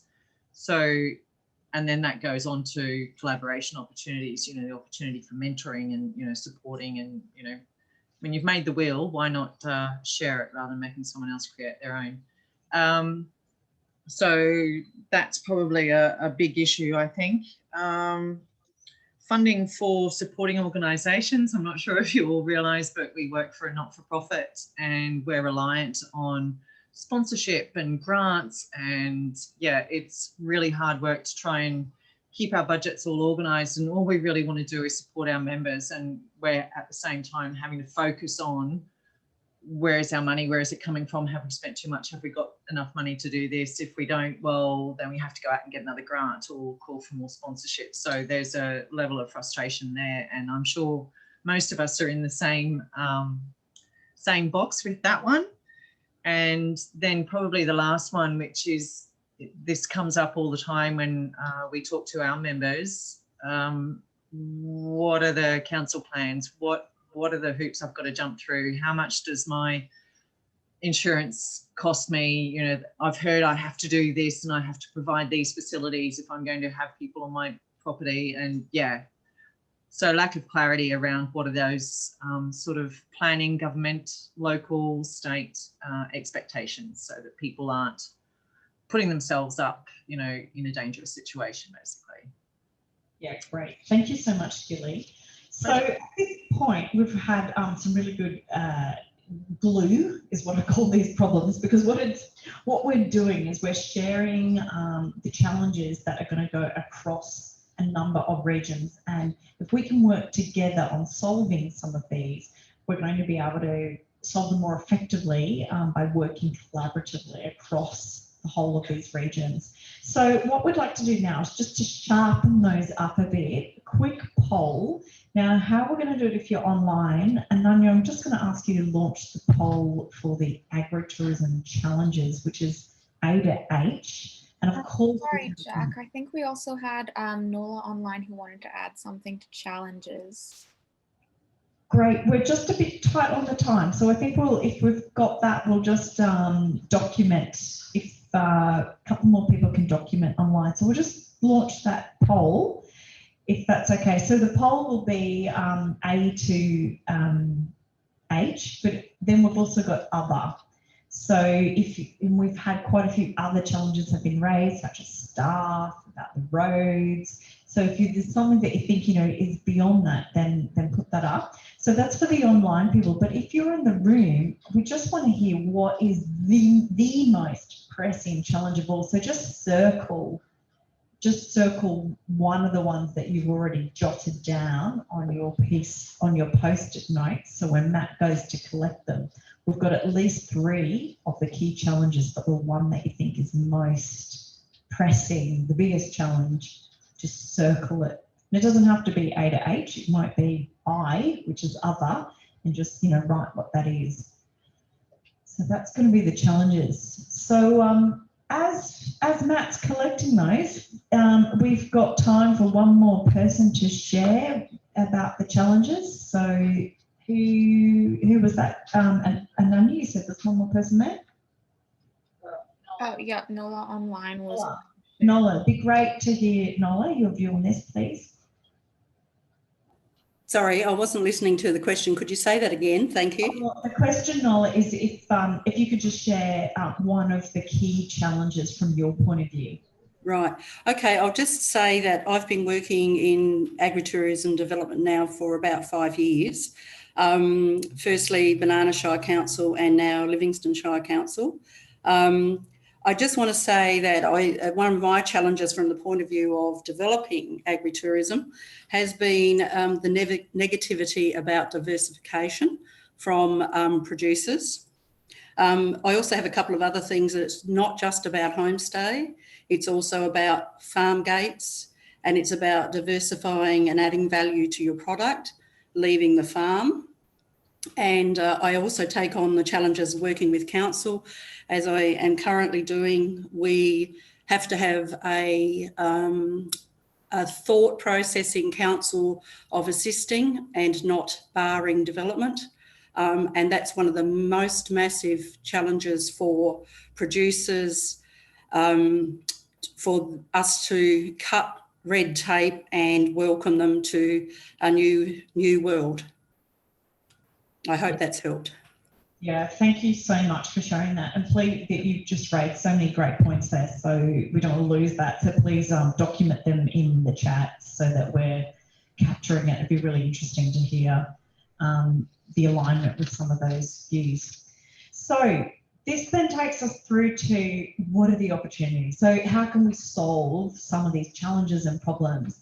And how can we solve them by thinking, you know, across using the greater region, you know, the whole way from Whitsunday, Isaac, Fitzroy, right out to Longreach and beyond. So thinking about that, let's share then what some of the ideas so far. So I've got 2 pages, just like I did with the when we're looking at the circularity. So first I'm going to share what came out of the first workshop, which is on this first page. So mentoring, digitised platform systems. So looking at ways of how we can track the tourists, you know, cross-promoting more, you know, formalising that cross-promotion from region to region. Because we're thinking about always inter-regional here. So it's beyond just the community there. The agri-food education and the agritourism education that sort of goes with that. So I know we've sort of touched upon that a little bit.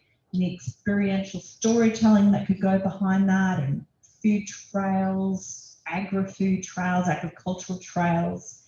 We've got gap year programs, school leavers, potentially for, you know, what about for Indigenous cultural experiences, and further local planning support as well.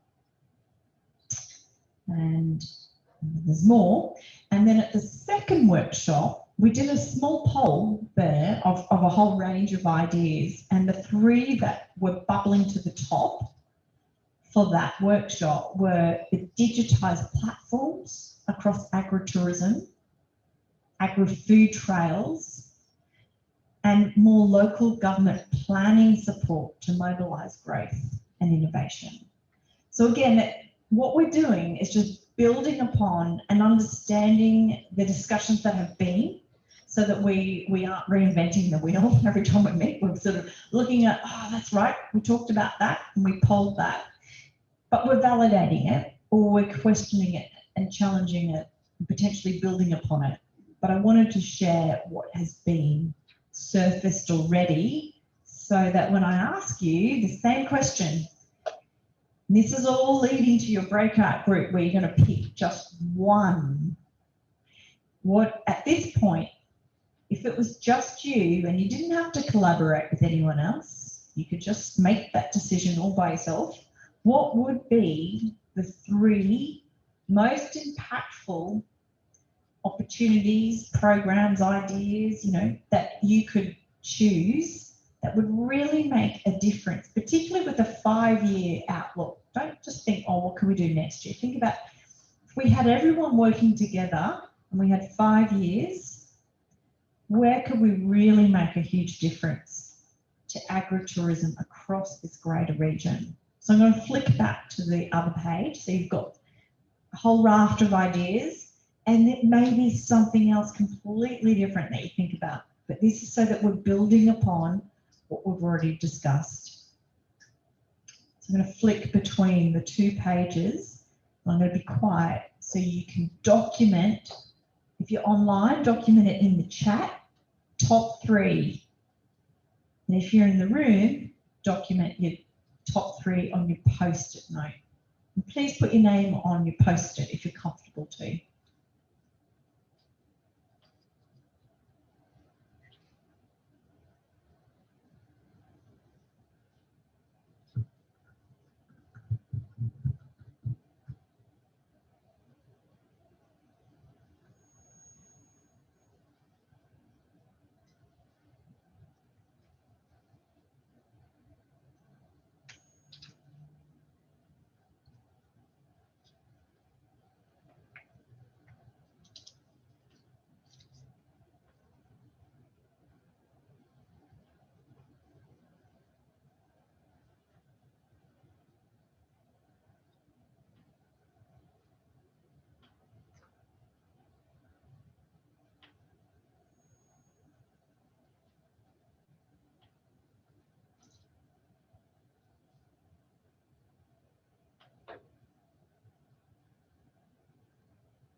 And just like before, we're going to do a poll of this. So I'll ask Ananya to launch the poll, and it will be A to I for what your, the number one, just one. If you had to pick one, is it A to I? Where you may put J and it's other. And if it's J, just type in your chat box if you're online, type J and what the other is, the one big thing. And if you're in this physical room, just circle the one out of the three that you think is the most impactful, because this is going to be great for you to go into the breakout room. You'll have already put some thought into it, and every single person in this room will have a view. It's important to be assertive about that view as well as be listening to others.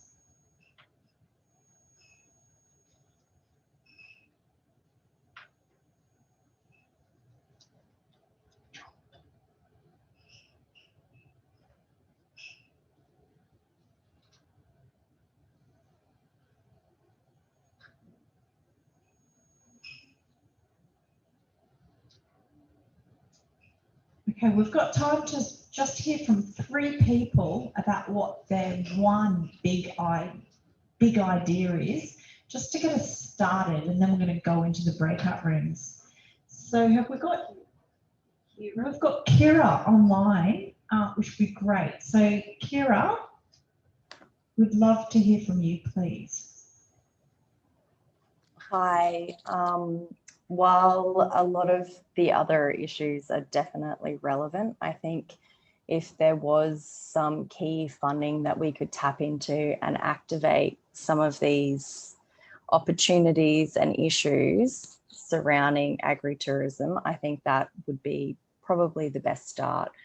We have done a lot of groundwork in mobilising our community and activating different parts of our agritourism, but one of the major issues is the funding and the resourcing in getting from A to B with the Greater Whitsunday Food Network. So in Mackay, Isaac Whitsunday region, it is a massive region, and yeah, I think that's a major priority for us up here.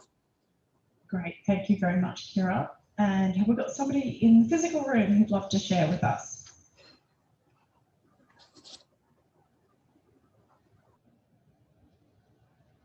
No? No, yes we do. Okay. Okay, so we're hearing what is the biggest impactful idea. Thanks, David. Thanks, Jackie. For me, it's food trails, but not just in the sense that, come to Longreach and eat some nice lamb, for instance, in the sense that you piggyback the whole experience and trail off each other. So you might actually start your exposure to lamb or goat, for instance, at Brockhampton, and that then encourages you, draws you out west to where it's actually produced, for instance. And I'm sure there's plenty of examples going back the other way as well, but so that you're actually leveraging the food and the tourism together, but in a way that really draws the tourist out further and encourages them to spend more money and spend longer across the whole region. Thank you so much, David. That captures my imagination, going on a very long shopping list for a recipe, for instance. And more ideas around here? Somebody else? Yes? Trying to get younger people out to the country, trying to get, because without a doubt you'll get caravans here every winter without fail. Happens all the time. Everyone gets caught up in track with, we all know they come here. But trying to get younger people out into the country and getting them to kind of, because they won't go, I don't think young people go straight for farm tours or so on, something like that, but they'll go on food pilgrimage or beer tours or whatever, so on. But maybe kind of like rodeos and races and sort of thing that kind of expand the sort of agribusiness with rodeos, bulls and of sort of country people, then telling the stories of new people who are actually interested in it. And I think the way we can do that is through social media and sort of YouTube channels around CQ, exposing sort of tourism locations like the Blackdown Tablelands, Carnarvon Gorge, and sort of places that make people want to come here first and have a holiday and so on, stay for 1 or 2 weeks, and then sort of starting them farm tour sort of channels and informational and informative videos.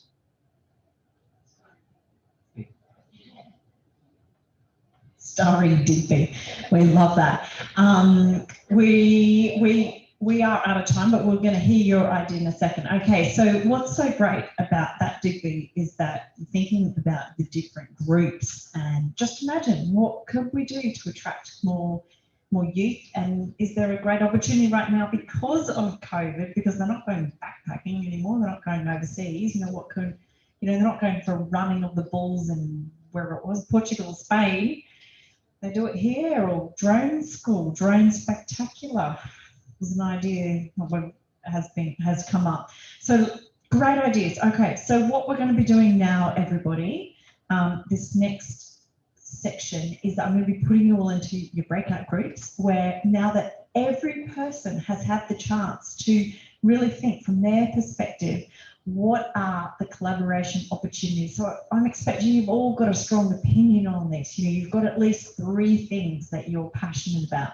So I'm going to put you into your breakout groups. So if you're online, you're going to be put into a virtual room, and here you're in these rooms as it is. So expect to have some great debate, great diversity of ideas. Be assertive, every person, and also be really curious as to hearing why somebody thinks differently. But then we have to make a decision. So I'm going to force you guys, you've got to make a decision and choose one. What is the most impactful idea that your group is going to share? And think most impactful with a 5-year lens and across multiple regions. So it's not just for one region, not just for the immediate community where you represent. Right. I think at least all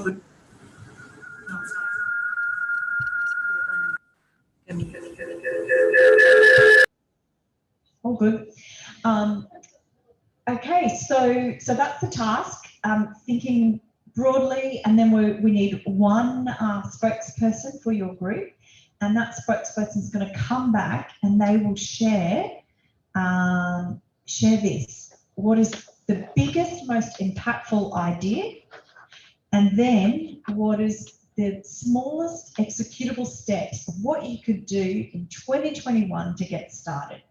So it's not a huge amount of things on the paper or on the virtual chat to share back, but it's quite hard to collaborate and come up with a decision on that. And you've got 15 minutes.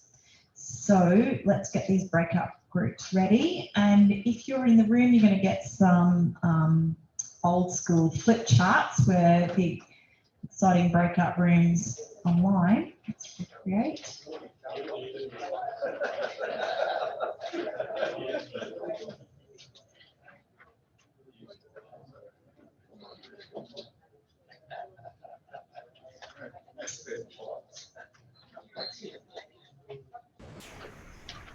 We've broken out yet?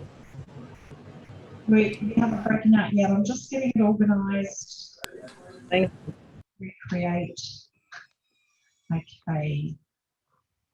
I'm opening up all the rooms, and you've got 15 minutes, guys.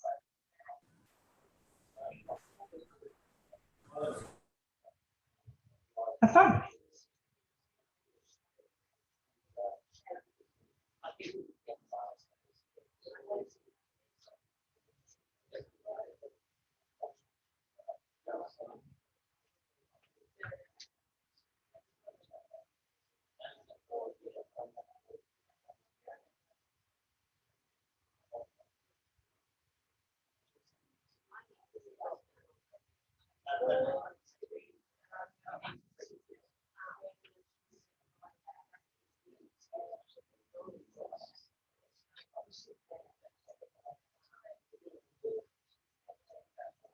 got too many people.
Okay, welcome back to the room, everybody. We've got our virtual online people will be joining us in 10 seconds.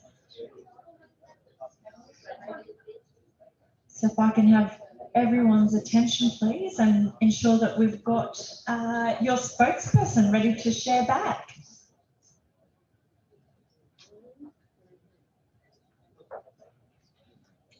And here they all are. Welcome back, everyone. We love it when your video's on. Keep it on, so we get to see you all. It's great. Okay, I'm gonna stop sharing the co-design thing so that we can all have a good look at you all. Hi everyone. Online. Great to see all these people in agritourism. So what we're going to do now is we're going to share that. So we'll start with one of the spokespeople for their table in the room, and then we've got two virtual groups.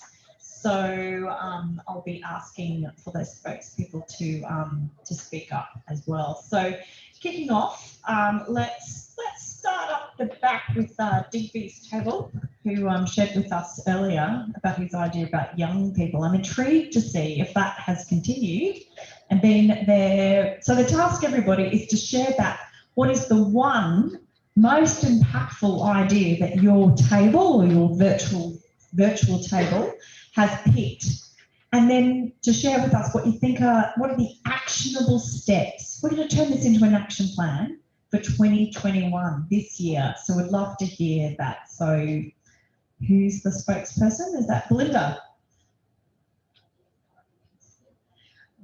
Well, hi everyone. We chose letter E, school leaders in the gap year.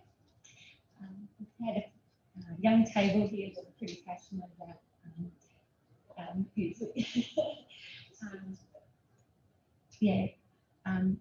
agritourism is a good way of education. So we end up looking at a 5-year plan of ways of increasing the workforce through education and bringing more people out into our industries and our regions by them touring at a younger age and being exposed to agriculture. So in the next 12 months, we thought we could do start with a survey and maybe to come up with a taste tour. So the students in senior or even young university students could tag along, tagging onto David's idea where they can taste the food in their cities, and then they can trace the steps back through agriculture back to where it originated. One of the other examples was maybe from Rockhampton out to Winton. They could stop here on the Highlands and do a day in horticulture. By the time they get to Barcaldine, they could touch on renewable energies that in their regions. By the time they get to Winton, they could do a day or two in a shearing shed. Just that exposure, having a holiday, and taking it back with that knowledge to confidently come back out and be part of our community. Have I covered everything? I'm excited. Anything else? Oh, Taylor was also thought of an app. So it's an agro-gig app where later on, if they've got 2 weeks off uni, they can log in. There's 3 days work somewhere on a farm, and they can go and do a week's work. Just we were thinking of students that were in engineering, manufacturing, to come back on and just do that hands-on, and then go back and design. What we were talking about, sensors. Yeah. So we're just not so that the stereotype's broken in agriculture. We're not all just farmers fixing fences and riding horses. There's other industries as well. Well, I'm very excited. I'm going to sign all 3 of my teenagers up now. So So let's hear online from one of the teams online. So who's the spokesperson from the group that you're in? Gilly. Gilly, we'd love to hear from you, Gilly. So we had a couple of ideas, which after discussion, we realised we were all pretty much looking at a common solution. So trying to understand what are some of the hoops that need to be jumped through with council. Probably from this distance, it's difficult for us to tell councils how they need to change their plans and some of their regulations. So the idea of having a mentoring program, either people in associated agritourism industries or having those conversations with council and finding a way that stakeholders, so whether they be farmers, people already involved in agritourism, or community groups and organisations that are supporting this, can actually get together and create sort of a how-to package, how to approach council, who you need to talk to, what are some of the steps you need to go through, how to define your project, defining your idea and getting really clear with that so that you know who you then need to go to, who you need to talk to after that. There was also reference to some work that's been done previously by the Department of State Development, so perhaps need to hook into what those folk have. Yeah, so trying to find a way so that people can feel comfortable and supported when they start asking those questions and investigating whether or not their agritourism idea is viable, and if it is viable, then what do they need to do to bring it to fruition, basically. Yeah, that's awesome. Thank you so much, Gilly. Well, while we're doing the virtual groups, there was one other virtual group, a larger one, and could I please have the spokesperson from that group speak up? I think it's Nola or Kira. Okay, back online. It's Nola here. Okay, so our group mostly were based around food trails. Somehow we all got put in together, which was fabulous. Some really great ideas. We would like to cross-promote funding for trails, so that, say for instance, I know that we have 5 councils in the Rock, so that would be sort of like the sideways promotion of a food trail. Livingston possibly might be the most advanced in that area at the moment, and happy to share our learnings with other councils if they so want to do that. But also Kira is from Mackay Whitsunday. They already have a whole food program network going, but food trail is a problem for them. So we thought we could all combine. We also had Michael on board from DAF, and he thought maybe funding from councils and DAF, because that's a big issue for the food trails.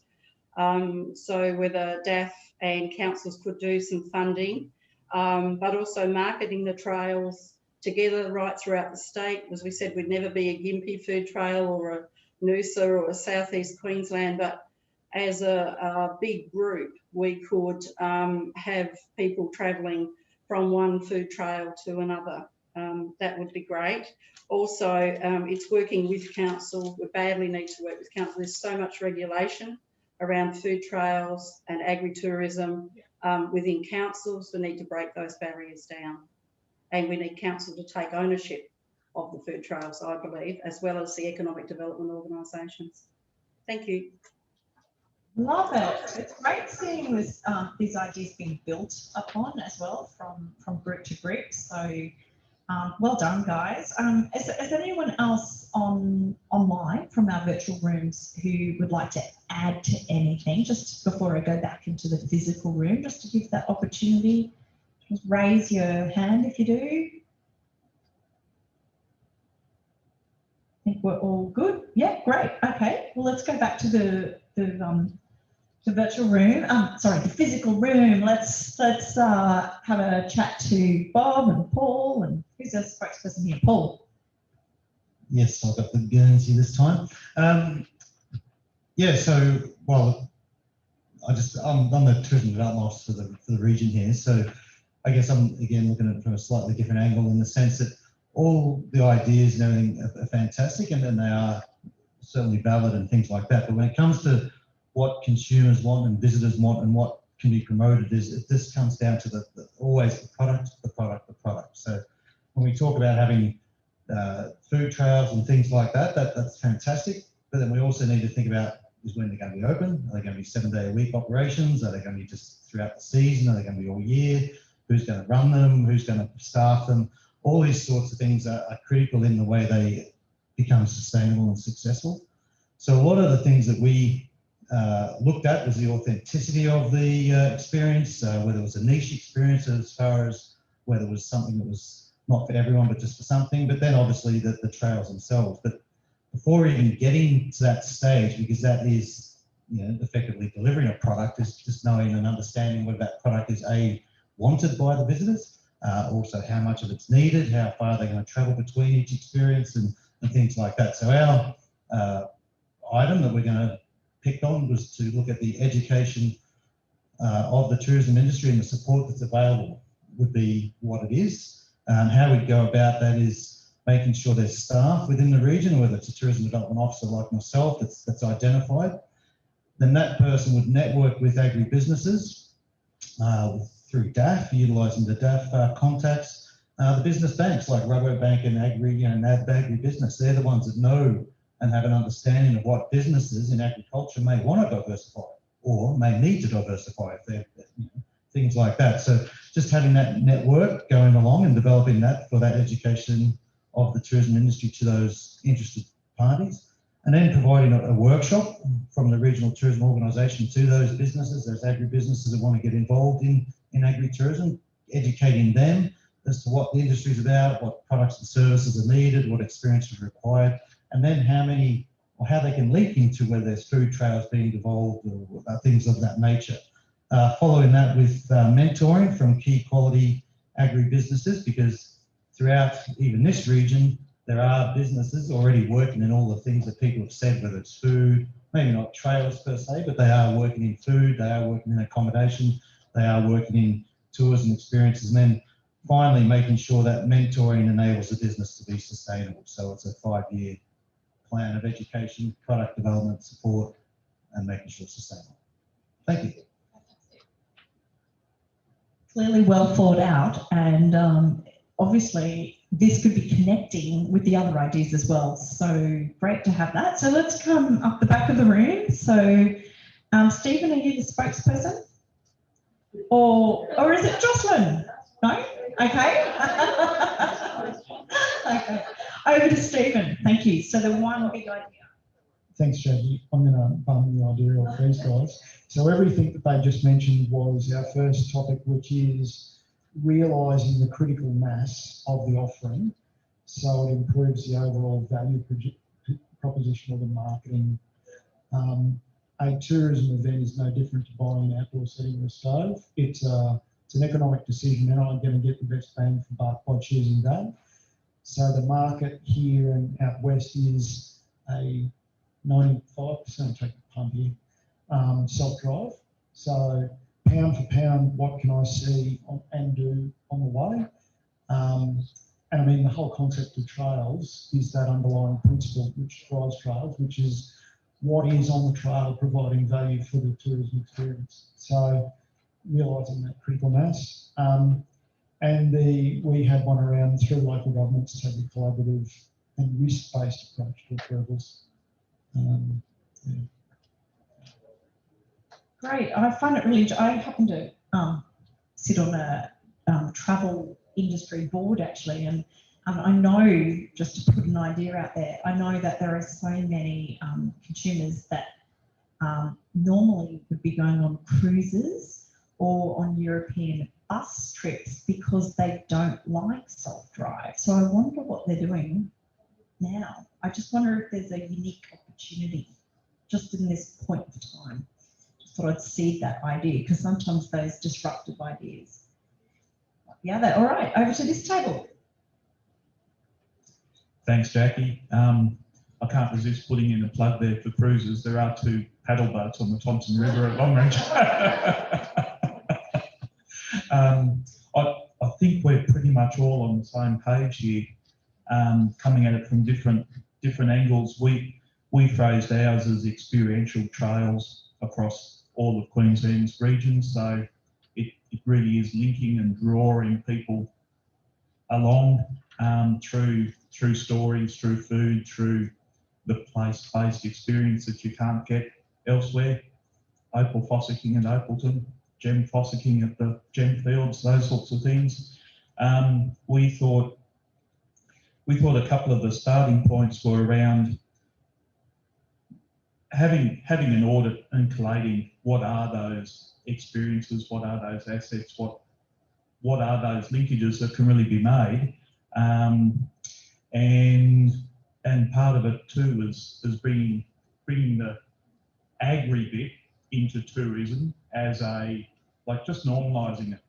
So that does have an agri-tourism program now, for instance, to try and bring that in, but there's a lot of stuff that's already happening in agricultural education and tourism that we think, in a sense, agriculture just needs to sort of invite ourselves to the tourism table and make it happen within the regions and across the regions. And I know there's some great things happening. For instance, Suzanne, they're online. There's some great things happening around Indigenous tourism, bushtucker, native foods that can all be very well integrated as well. Thank you very much, David and the team. So, right, we've had a chance now to share everyone's views. So that final chance just to reflect. Has anyone got any final pieces to share? Anything else to say there? Just open it up to the floor, whether that's the virtual floor or in the room. Any final comments? Yeah, I think it's Suzanne here. I was thinking, because one of the things that I know we're really excited about this year, and it comes into, and thanks Phelpsy for acknowledging what we're doing out here on country, but for us in particular, we're looking at rolling out fire stick burning workshops. So we're looking at how do we develop our tourism on property, and so it's not coming back to we're managing our property and whatnot, but how do we manage then the influx of tourists coming? So if we actually design specific events for them to come and engage with as that alternative income stream for us. So, and of course with that, then we're also sharing that, our message of caring for country as well, and around how we're sort of, redefining our property through our carbon project, which I think when I think about where people are at with COVID, so I think it's really thinking about the mindset. And yes, they are looking for something different than a cruise. And I think if we can encourage them to hop on the paddle boats, in the Thompson River, because that's just as exciting as going out to the open sea, because there's so much more to see in inland Australia. And I think we're in a really unique position to be able to do that. I couldn't agree more, Suzanne. Yeah, thank you for sharing that. And it's really exciting to see the interconnection from the workshop that we just had earlier on circularity and potentially agritourism too, when you think about the education opportunities with consumers and to be able to share with them all the great work that we're doing around sustainability.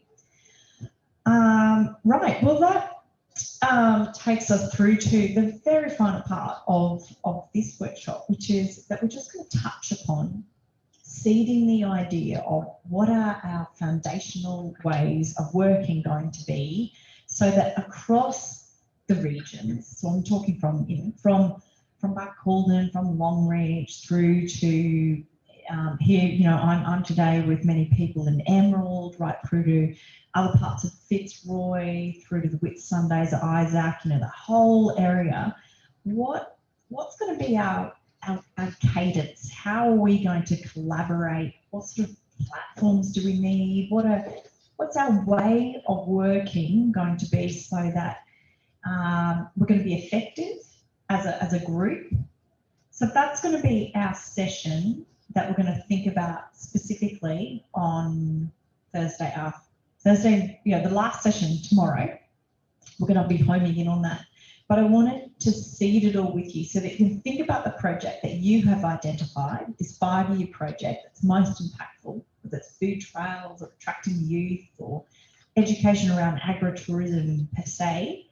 And then specifically just start thinking about these things, because we're not going to discuss it today, but I'm seeding it so that you start thinking about the what's in it for everyone. So again, homing in your project, who would the stakeholders be? And what skills and assets or platforms, or is it money, or is it time? Is it, networks, connections, infrastructure? What do they bring to the table? And really think beyond your immediate community and immediate region, or your remit, and just think, isn't that amazing if you could have a bigger, a greater list of assets? Because that's what happens when we collaborate across regions. So just think those assets, when we can combine all those gives, how good they're going to be. But the really important part that we need to start thinking about too is, what does each stakeholder need to get to make it worthwhile for them, so that they continue to be engaged? Because this is the practical, and to be transparent about this up front means that we're going to have greater success of succeeding, because you often, if you start collaborating, all really nice to start with, and then before long it starts getting, oh, they're just doing it because they want to get that out of it. It's like, well, of course, everyone wants to get something out of it. So let's be transparent about that up front, so that and understanding that from each of the different stakeholders, so that when we understand what each person or body or organisation or agency or department, what they need to get, we can be more empathetic to that and actually figure out really constructive ways of working, so that everybody gets what they need to get. Or there's maybe some compromises, but most importantly, we start to create something that's really powerful, and that's shared value, that we start to create the value within our interconnected network that we wouldn't get otherwise. But on not only that, we create value for our communities and our visitors, our tourists who come to our regions, and our economy, and that's the sort of underlying purpose of this whole thing, that we can achieve so much more when we go together. They say, if you want to go fast, go it alone. We've all seen that, when you had to make your decision by yourself, that was easy. But when you have to make it together, it's harder. But if you want to go far, you go together. So this is going to be our exercise. And we'll be homing in on agritourism, thinking of those stakeholders. What is each stakeholder going to give, our collective assets, and what does each stakeholder need to get? And this is going to form a really important part of our action plans into the future.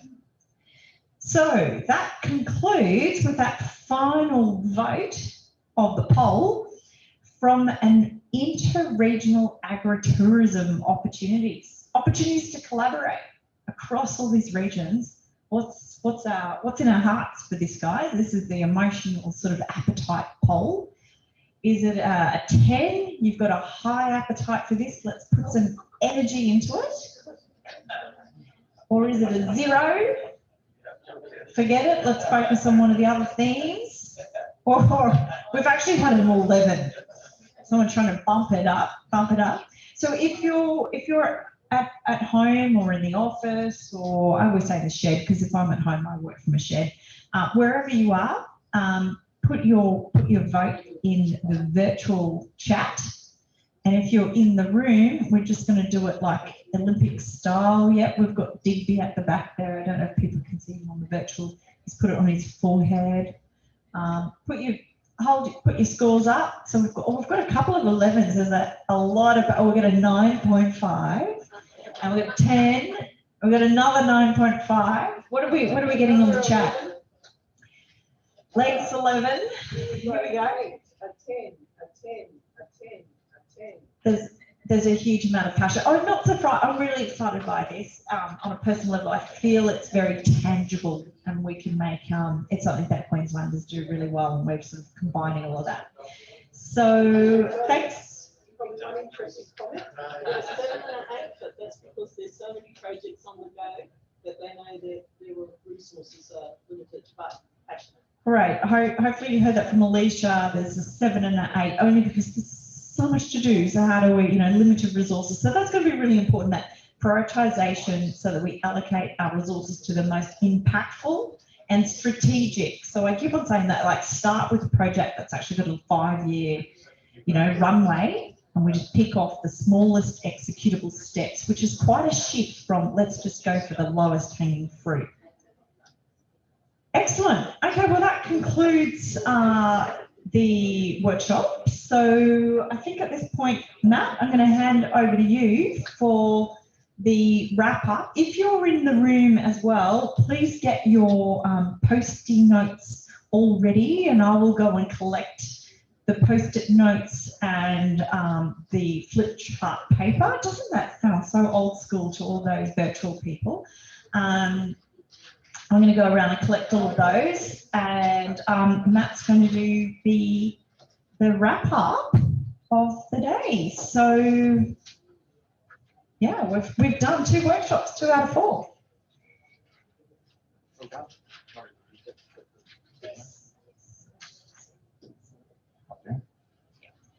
Thanks, Jack. Thanks, everyone. And most of you have stayed for the 2 sessions. It's great. And thanks very much for the online participants who are still there, Alicia. And thanks for persisting, Suzanne. Suzanne Thompson's from the Inangai Mob out Aramac Way. And as Dave mentioned, they've got some exciting projects tied to their new parcel of land out that way. And we've been involved with that since Paul and I attended a governance workshop they had last year. It's really exciting to be part of that. Suzanne and Graham have trouble with internet connectivity, so I think she was tried about 15 times to dial in for the first session. So thanks for persisting, Suzanne. Great inputs last time and today as well. Look, big take home, like the first live performance for us, other than virtual. I think you'll find that, I'm finding as I'm trying to type it up, we've got far more grainier information than the virtual stuff. The virtual stuff was good at hitting, the key subject areas and the interest and the momentum build up. And now we're getting the explanatory notes and the conciseness of, towards the end of where the discrete prioritised actions should go. So that's great. Inputs and outputs. Look, who would love to be an urban and regional planner and local government, eh? It is surprising, even these 2 workshops and what we've known before from other workshops with the 2 things we haven't covered yet. That, regulatory control seems to be a stumbling block for a lot of players in the different fields. And we've got to recognise that our local governments are really doing their work on that planning and regulation type of things and compliance on behalf of state. So sometimes your frustrations with local government, local government has its own frustrations as well. So there's an awareness building that's needed with that as well. And that's, for those who weren't here this morning, thinking about those foundation matters collectively is important for future strategy, programming or systems development, which we're doing. So, regulatory problems and barriers, for instance, it's about awareness and knowledge building. It's about change of laws. It's about,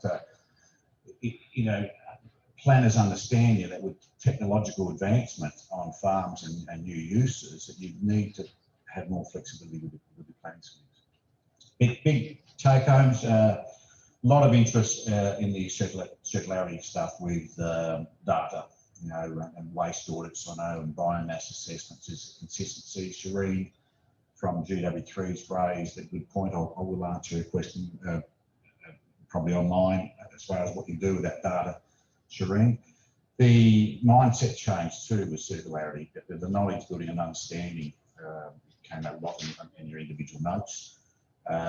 Great to have youth ideas all of a sudden in the room and some smart ideas coming from DB and the team down that way.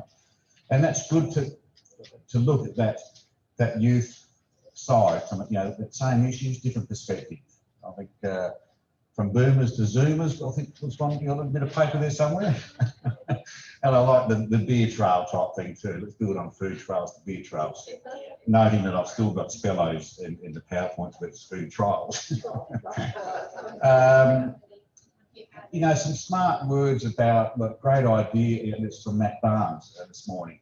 You know, we can have a collection of great ideas, but the tyranny of distance and the access to data and access to infrastructure for circularity means at the end of the day, the economics might defeat you. But, you know, I think we've got to look at this workshop, we looked at 5 years' time, but we need to also have vision for the future too. I see with all the stresses lately, including COVID, that the pivoting, I don't like the word much, but that will happen, might relinquish some of those economic you know, frustrations. The education, I think it's Jackie's point out, education's come up big in the first session, also the latter one as well. You know, legislation, the burden of regulatory systems and the costs are big for both sessions. And some have connected that to the fear of the unknown, you know, of not able to go that first step even because they just get scared of the costs and the stories coming out from dealing with councils and state, etc. So a key flip around of that, you know, getting better working together, you know, get to work with local government, understand what their frustrations are, and for them to understand what the changes in economics of development is a joint process between the us and them type of thing. The on the agritourism side, the you know, getting the sharing of information, the mentoring, you know, skill exchange, capacity building. We've already had some in the collaborators that have already offered that, you know, to assist others. You know, Smithy from out Longreach Way off that last meeting, and then I think even the first meeting. We had a big meeting on Saturday morning with Waterline Restaurant and the couple that built the whole marina and their link to Banana Station food produce and whatever. They've been through you know, a lot of regulation and that whole food trial for them, and you know, a massive development. And they've offered to actually at the action part to start helping people and advise on how to get through some of the loops, etc. Poor connectivity, and that's, you know, that's come out beforehand about the frustrations with tourism on poor connectivity. But I just want to float this one. This is more about the connection to the broader society. So it wasn't just the note, wasn't just about the connectivity, as we know, to IT connections and the problems that brings. Actually, the connectivity, that social mobility and social connection to broader community. Couple of notes there picked up on offers from last workshop too, that you could use agritourism to be the messenger to tell the different story about agricultural development and other things going out in the community. And that offer is real, I think. It's actually looking at through that lens of the parallels between these new cross-sector industries and how they can actually help the primary industry that's based on, you know, agriculture, food and fibre production. You know, some of our collaborators have mentioned past meetings that the frustrations of change, more pressure on agriculturalists, and is it the coal mining of the future type questions are coming out. So being able to tell the variety of stories, you know, through agritourism and through better collaboration, you know, there can be a positives with those new emerging industries. The Indigenous tourism link to agritourism, it's come out last workshop and this workshop as well.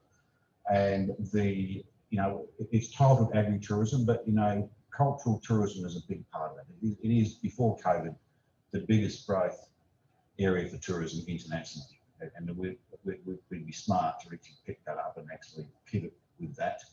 And the learning processes from 5 sticks with what we went through last summer, for instance, is you know, is a great, you know, advent of future thought about how, again, we can you know, take a tourism experience, but also learn and apply it for, and what we need to do in our broader landscapes, you know, is increase our resilience and be able to address disasters better for the future.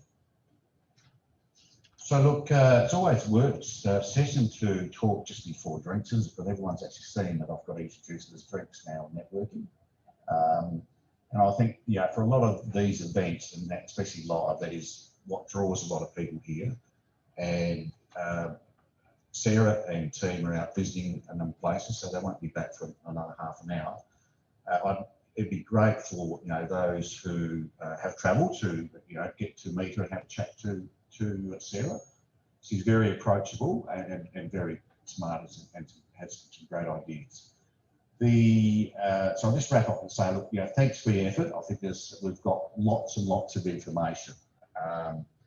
And just, I should sort of pick up on data, I suppose, with information, because it came up this morning about the biomass and, you know, there's existing stuff there. That's all well and good. There is existing stuff there. But it's like any multi-layered data need, you need to be able to disaggregate it for your own use. And I don't think that's the database that was referred to. If you're experienced with data management, GIS and whatever, you'll find that it's actually not in a form that can be disaggregated for local businesses to look at biomass and energy prospects of the future. So look, big take home, and data and management, as I said this morning, it's not just getting data. It's like Shireen's point, what do you do with it?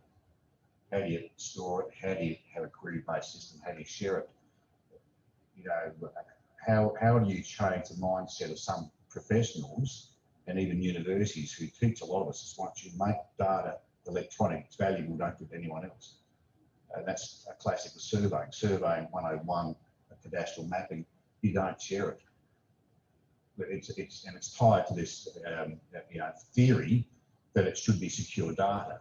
What's missing in that theory is actually they're just the bounds of the data.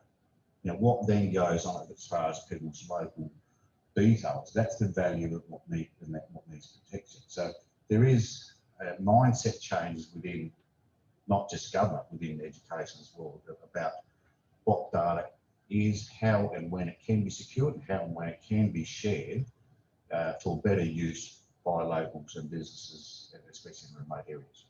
So thanks very much for your efforts, and thanks very much, Jackie. You know, we did score very well with the great facilitator. I think each event we keep saying it's you know, 130% performance, which is great, and the stylising of all the information has been, you know, a large part due to Jackie's input. So thanks very much, everyone, and I hope you enjoy the drinks and the networking, and come back tomorrow. One more, Jack. I just want to say thank you all for great engagement, because thank you all in the room and also virtually, particularly virtually. The engagement has been fantastic. It's happening right now. Oh, awesome! Because it's really, and I'll, you know, this is we're all in learning, and I've done a lot virtually, and I do a lot internationally virtually. But doing a hybrid like this is new to me too. So I'm not sorry, you've all been my guinea pigs. But it's work. I think it just wouldn't have worked without the engagement and the respect. So thank you all very, very much. It's a real heartfelt thanks from me. So I just wanted to say that. And on that wrap up too, Matt, you had a lovely quote that you had put this in, and I just thought it might be quite nice to share. That coming together is a beginning, keeping together is a process, and working together is a success. And I think we've made that first start, and I'm really looking forward to day 2. And so tomorrow we'll kick off 8:30 will be the welcome back, which will be the Matt McIntyre show, and that'll be followed in and Alicia Dunbar. He'll be doing a recap, grounding us as to where we are, and then we're going to be getting into the first thing, which is sustainable land management and water security. And I know this has had a huge amount of interest from the interviews and the previous 2 workshops as well. So I'm really keen to see where this is going to land from in an actionable way for 2021. Really excited about that. And that concludes that. Now, the only question I had is, are people at home able to watch the talk from Dr. Sarah Pearson this evening? Because is that going to be in this room? So we can, what time will that be? People want to get back on? Well, it might float a bit depending on when she gets back from her visits. Dinner's down for 6:30, but it might float to about 7 p.m. For when she actually talks about 7 o'clock? Yeah, what we might have her talk at 7 o'clock. Okay. Well, if you're at home online and you'd like to watch it, we'll aim for 7 o'clock, and if it changes, we'll put something in the chat. And we can definitely record. So if you do miss me, and then you can join us virtually for a drink when Sarah talks. So we want to be as inclusive as possible, so that, you know, we really want to break down the tyranny of distance. So thanks, everyone. All right.